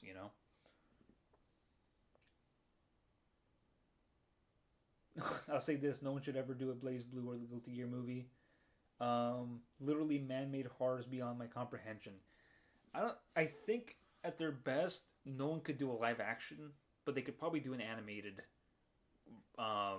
movie based off of the games. Like I said, I feel I kind of missed that era of like movie adaptations where they would just like they would be like these kind of direct to video like animated movies, like the thing that DC does, or what or OVAs even, where it was just like, here's the character, you all know the video games, like we're assuming you know the video game, so we're not gonna do any deep diving lore. We're just gonna like build off of what happened in the games and adapt, and like this movie is more of a supplemental new adventure than it is like we're adapting the first game or something. That is what I miss. I think you should do that. So, animation is awesome. I do like that movie. I feel like NetherRealm's attempts at a story modes are good. Sometimes it just feels messy and bloated because they have to show every character participating. DC anime movies are great. Yes. I think most of them are pretty good. There are a few not great ones, but you know they can't all be hits. Um, but yeah, like I think if you're going to like adapt a movie or a video game, I feel like because video games are so huge and most of them are cinematic, and I think the programmers and everybody who worked in it tried their best to write a story that would engage people. Like, I feel like you should just kind of leave it alone. Like, if you are going to do an adaptation, don't adapt the game. Make a new story that takes place in the world of the game, you know?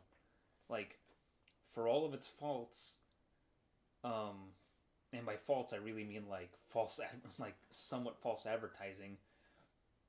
Final Fantasy: The Spirits Within was not an adaptation of any of those games. It was its own thing. It was its own thing that takes place as a Final Fantasy. Not that all the Final Fantasy games are even connected, you know, but I do appreciate them wanting to make a movie that takes place in a Final Fantasy world. Like it's its own thing.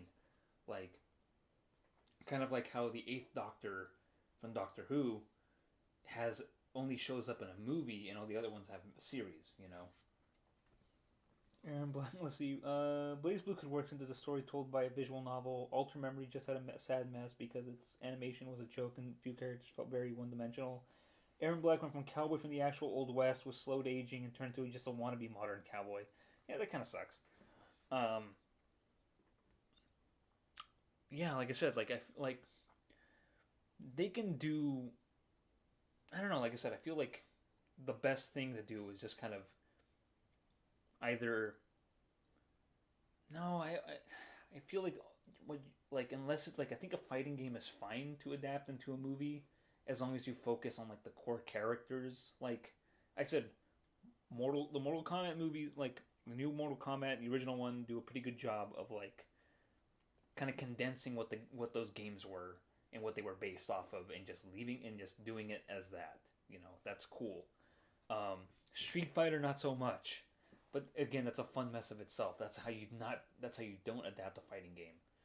Hell, even the Double Dragon movie, for all of its badness, is kind of fun cheesy stuff. Like, actually, okay. Speaking of Double Dragon and beat 'em ups, I think you could adapt a beat 'em up game into an action movie because almost every beat 'em up game has like this kind of action movie vibe, anyways. You know, like I would love to see either a Streets of Fury or a God, what's the other one? Final Fight movie. You could fucking do that. You could do a Final Fight movie, have it be about like Cody, Guy, and Hagar, like trying to rescue, like Jessica, you know, like from the Mad Gear Gang. That's it. Like, you don't need to like. I mean, you could do like extra like character development there or whatever, but like the plot is right there. It's just an A to B story. Mayor of um, Metro City or whatever it's called, like the muscle bound mayor, former pro wrestling mayor of this like New York type city. His daughter is kidnapped by this gang.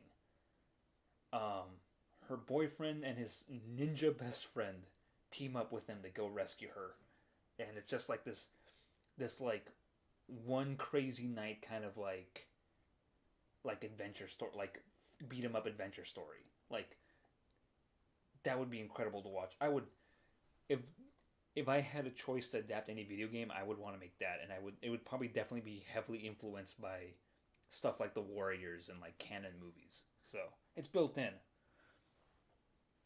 Video games could if they're made closer to their studio. Already, we see many games with movie quality cinematics. Why not just use them to make short movies for their games? That's what I'm saying, Saber.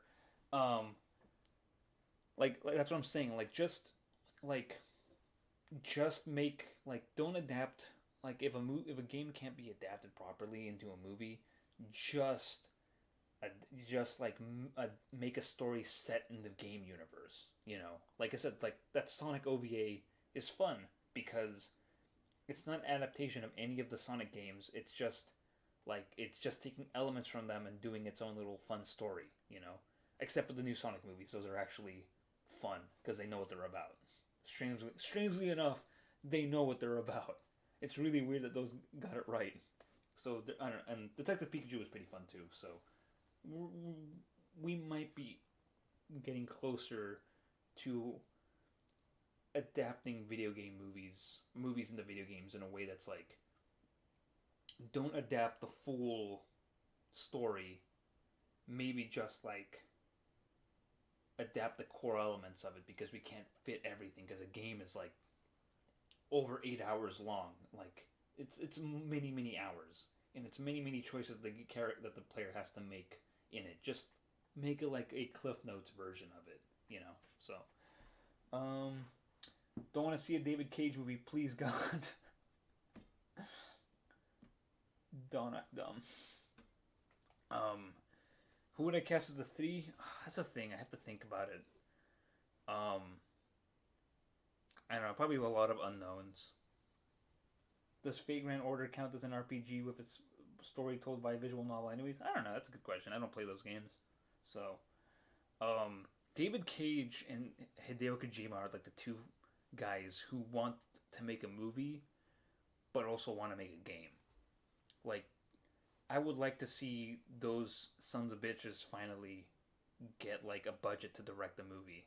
I would love, you know what Guillermo del Toro should be doing instead of adapting Nightmare Alley, getting money for his homeboy Hideo Kojima so he could finally make a fucking movie of his own and not like have to have like a whole game centered around it as a way to make a movie. You know, just like, we don't need like half-hour cinematics and 10 minutes of gameplay. Just give this fucking guy an animation studio or like a small budget. Let him go ham. You know, I would like that. David Cage, just fucking get this guy a camera. Like, let him make these fucking Neil Breen type movies. God damn it. I mean, he already has had access to like Elliot Page and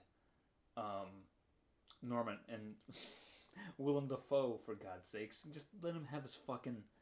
Give these guys a budget. Let them make their fucking movies, and that's it. You know, they don't have to make games anymore. They don't have to suffer. Games only have bigger budgets than movies. No. What? That's it. I'm directing it. Okay, Saber, let me ask you this. Would you rather see an adaptation of Elder Scrolls Morrowind, or see an adaptation, see a movie, a short film even, set in the world of Elder Scrolls? Would you rather see an original movie set in the world of the Elder Scrolls, or would you rather see an adaptation of one of your of like Oblivion? I'm like Willem Dafoe, except I don't act. I just have his big penis. I'll catch you, you son of a bitch. You dumb bastard, I'll get you. You realize what you've done.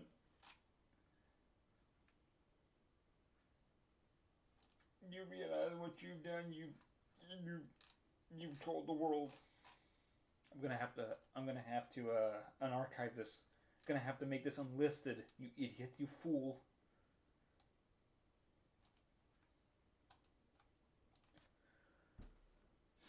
But yeah, so I don't know. Like it'd be like I said. I feel like there's room in the world for video game movies. I just think we have to like figure out how we want to do it. You know, like we can. I don't know. They should, like I said, the adaptations are adaptations. You know, like you want to, like the video game movie should just be like a different way of experiencing the same game. You know, it's just you're just watching the game, the story of the game minus the gameplay. Essentially, you have to ask yourself: do you want that, or do you want to play the game? So, do you realize what you've done? You've grabbed a knife and stabbed us right in the back. God damn it! You know what? Because you asked for this, Tav. No, I won't play this. God damn it! No, we're not gonna make fun of. We're not gonna make fun of that on stream. God damn it!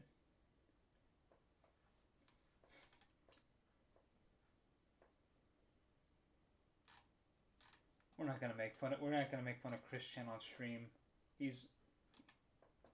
They've had enough, you know. They're in jail now, for God's sakes. So, can you imagine?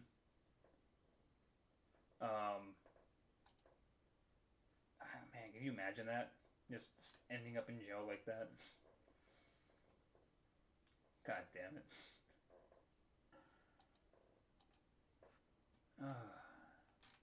I think. Let's see. There is something I do want to. I do want to like adapt, or not adapt, but like I think I would do want to do with everybody within my power. No, I think one stream I do want to do is I do want to do a I've always considered doing maybe like an animation showcase stream, just kind of show off some of the animations that I've come across like on YouTube, either like that are pre-existing that somebody happened to upload or something from new animators. Um, I think that would be fun to like show like this is the kind of cartoon stuff I've been watching, because like honestly like I like I don't know like I've developed a certain taste for my own YouTube watching habits. It's not VTuber stuff. It's mostly like original work by animators and whatnot, just having fun. Um, I don't watch a lot of uh, game streams or game. I mean, I don't know. I do watch a little bit. I like the guys that I like, but anyways, I don't know what I'm getting at, but I like a film set in the universe. Taking a vague player character and turning him into something specific wouldn't sit well with players that made their own headcanons. Otherwise, having a story set in the same world but taking place before, during, or after the events of the main game with vague mentions of a player character can make it feel more open. Why don't you make a stream about the new cat in the area? I would have to take my camera outside or something. I'd have to stream from like outside and like say like, hey guys, cat stream. Here's a new cat. New cat just dropped. His name is Sylvester, aka Chunky. I think he's been exiled from his home. He spends a lot of time outside. I don't know if that's by choice or he's been forced to, but he's out here trying to survive. Oh, speaking of cat updates, it looks like I think Gus got hurt recently. His like paw's been he's been kind of limping around in his like front paws. He's been kind of like staying off of it and licking it a lot. So I think he hurt his like front paw recently. I don't know if it's from like a fight or maybe he like it looks a little swollen. So maybe he got like maybe he stepped on a bee. I don't want to laugh, but like I don't know if you've seen those pictures of cats who like who get stung by bees or whatever. It's very funny. No, not Gus. Hope he stays safe. He's CF Gaming one soon, Saber soon. Gus is staying safe. He's a smart cat. He's not like deadly hurt or anything. I think he just stepped on a bee or something.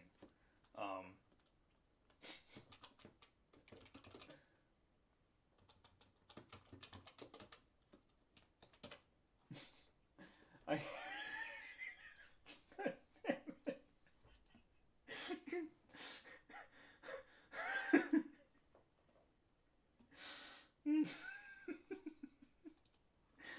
Poor baby. Yeah, I know. I shouldn't laugh, but here I'm gonna do.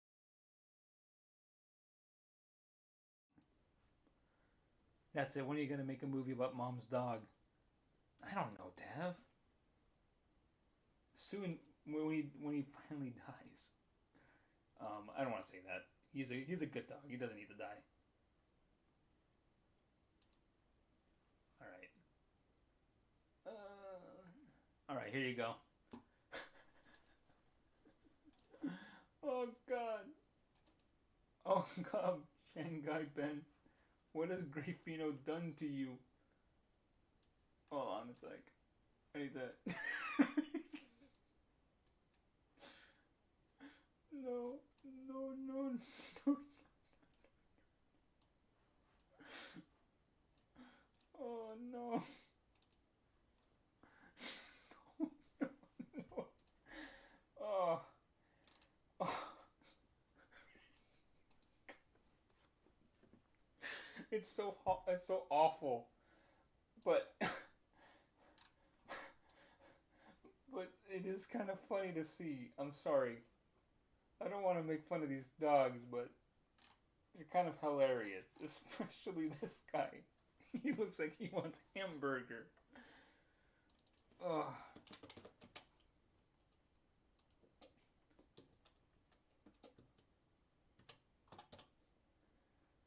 Oh.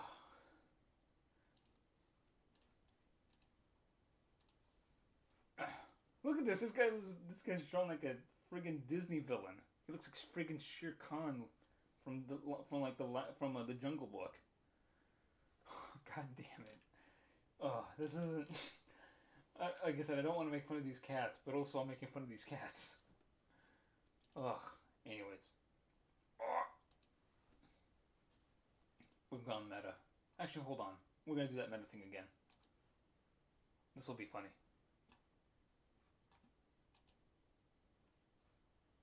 There we go.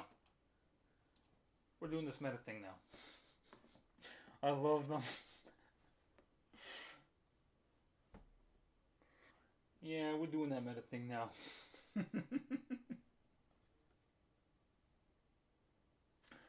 Hold on. The Landmark or the Jungle King? Both.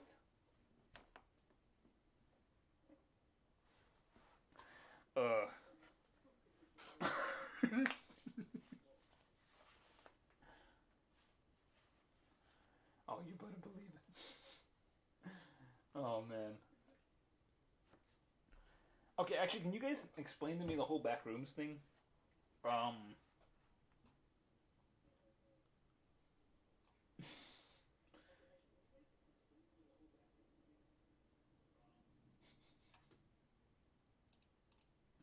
Alright, we're back. Ooh. No, but, no, stop, you'll break the space-time continuum. It's funny, okay, it's funny how the whole backrooms thing, that's it, I'm glitching out of my bounds in the house. My house. Don't go into your walls again. That's where Wheat lives. No, I'm kidding. Now I was gonna say, like, it's weird how the backrooms thing became, like, a very, very popular trend, but then now there's a whole thing called pool rooms. I don't know, what's next? Abandoned, play places? I feel like that's maybe gonna be the next. Don't try to no clip IRL. Worst mistake of my life. I feel like after pool rooms, it's gonna be abandoned play places as like the next liminal space that like becomes found footage horror. Ghoul rooms. Exactly. Actually, okay. Speaking. All right. I gotta time to return to liminal spaces. Actually, hold on a sec. No, I don't have it with me. Never mind. No, I took some pictures of a stairwell that looked kind of like a liminal space, and I also took a picture of Tav's dog. That's where I showed everyone Serbian film Ghoul. I took a picture of Tav's dog that made him look like an SCP or like a creepypasta JPEG.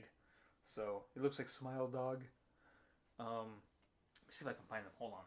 Give me a sec.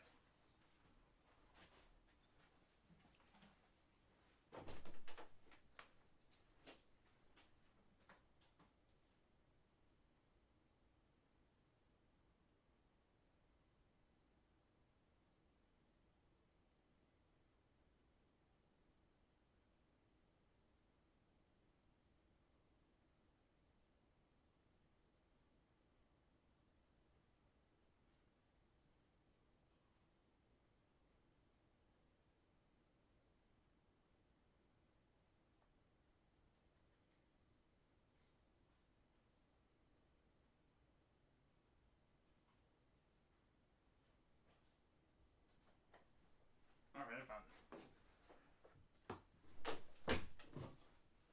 it. Okay. Mom's dog. He's Euclid class. He's also the host of the Nightmare. Alright, here it is.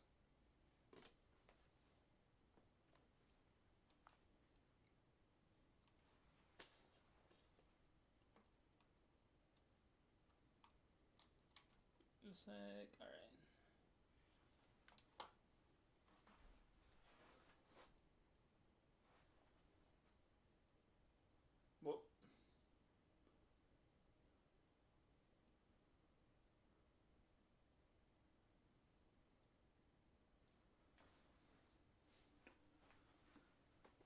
There he is. Right in the palm of Hulk's hand. Hulk. Ah, cause it's someday. There he is. That is some like fucking.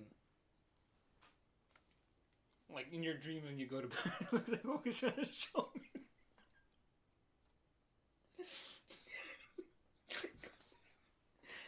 Sons of bitches, no.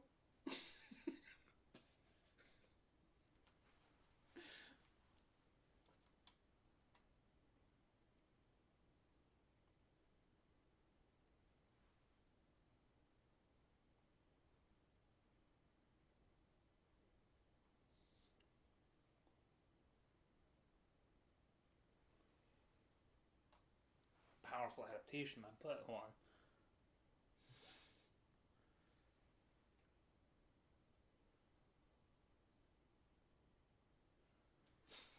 I'm starting to drift, so I'm gonna head out. Glad I could stop by and have more film talk with you, man. Looking forward to the next stream. Look at this photograph. Look at this. Here's another one too. Before you go. Also, my cat might be Euclid class. Great. Now we need to spread that image around. Speaking of liminal spaces.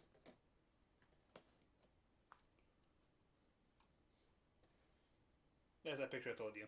Or else we'll get cursed. Yeah, we do. We gotta print it out, Tab.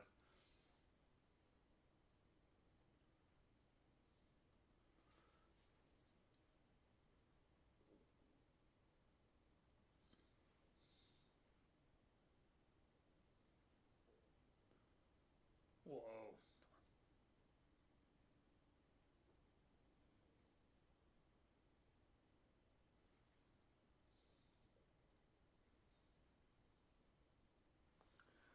Add a faint creature to the staircase, yeah. Also, I made my bedroom look like a weird liminal space. So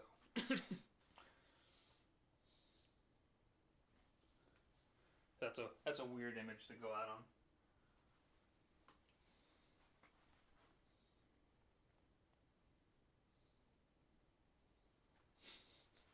Anyways, I'll just leave that with you right there.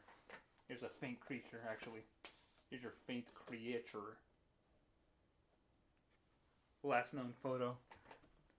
That stairwell picture is actually pretty uncomfortable. Yeah, it's like a last known photo. But anyways, you know what? I think I'm gonna end the stream here. So, Grapho. So yeah, let's talk. Yeah. So pretty good much end the stream here. No, I'm kidding. I won't do that.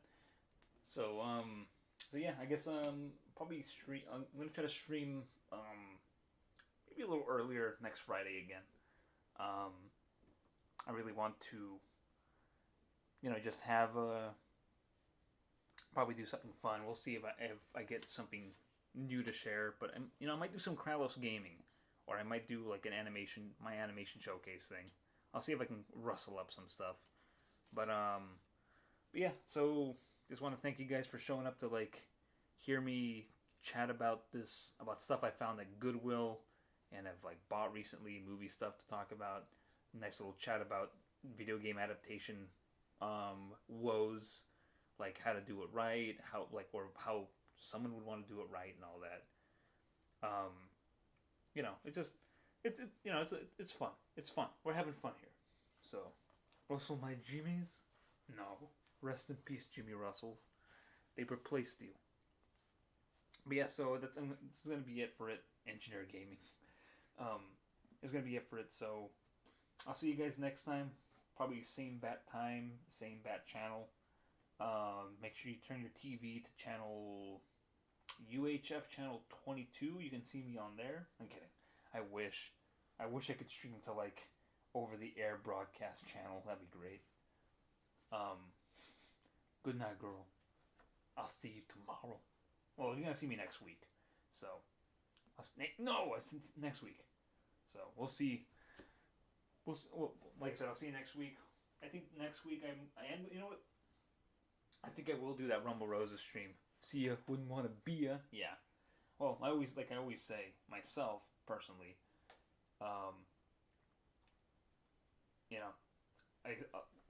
God damn it! I forgot my sign off thing. You way to go, Saber. No, now I remember. Like I said, well, speaking of see ya wouldn't want to be ya. I'll see ya when I'll see ya, so I guess I'll see ya. So I'll see ya. See you later.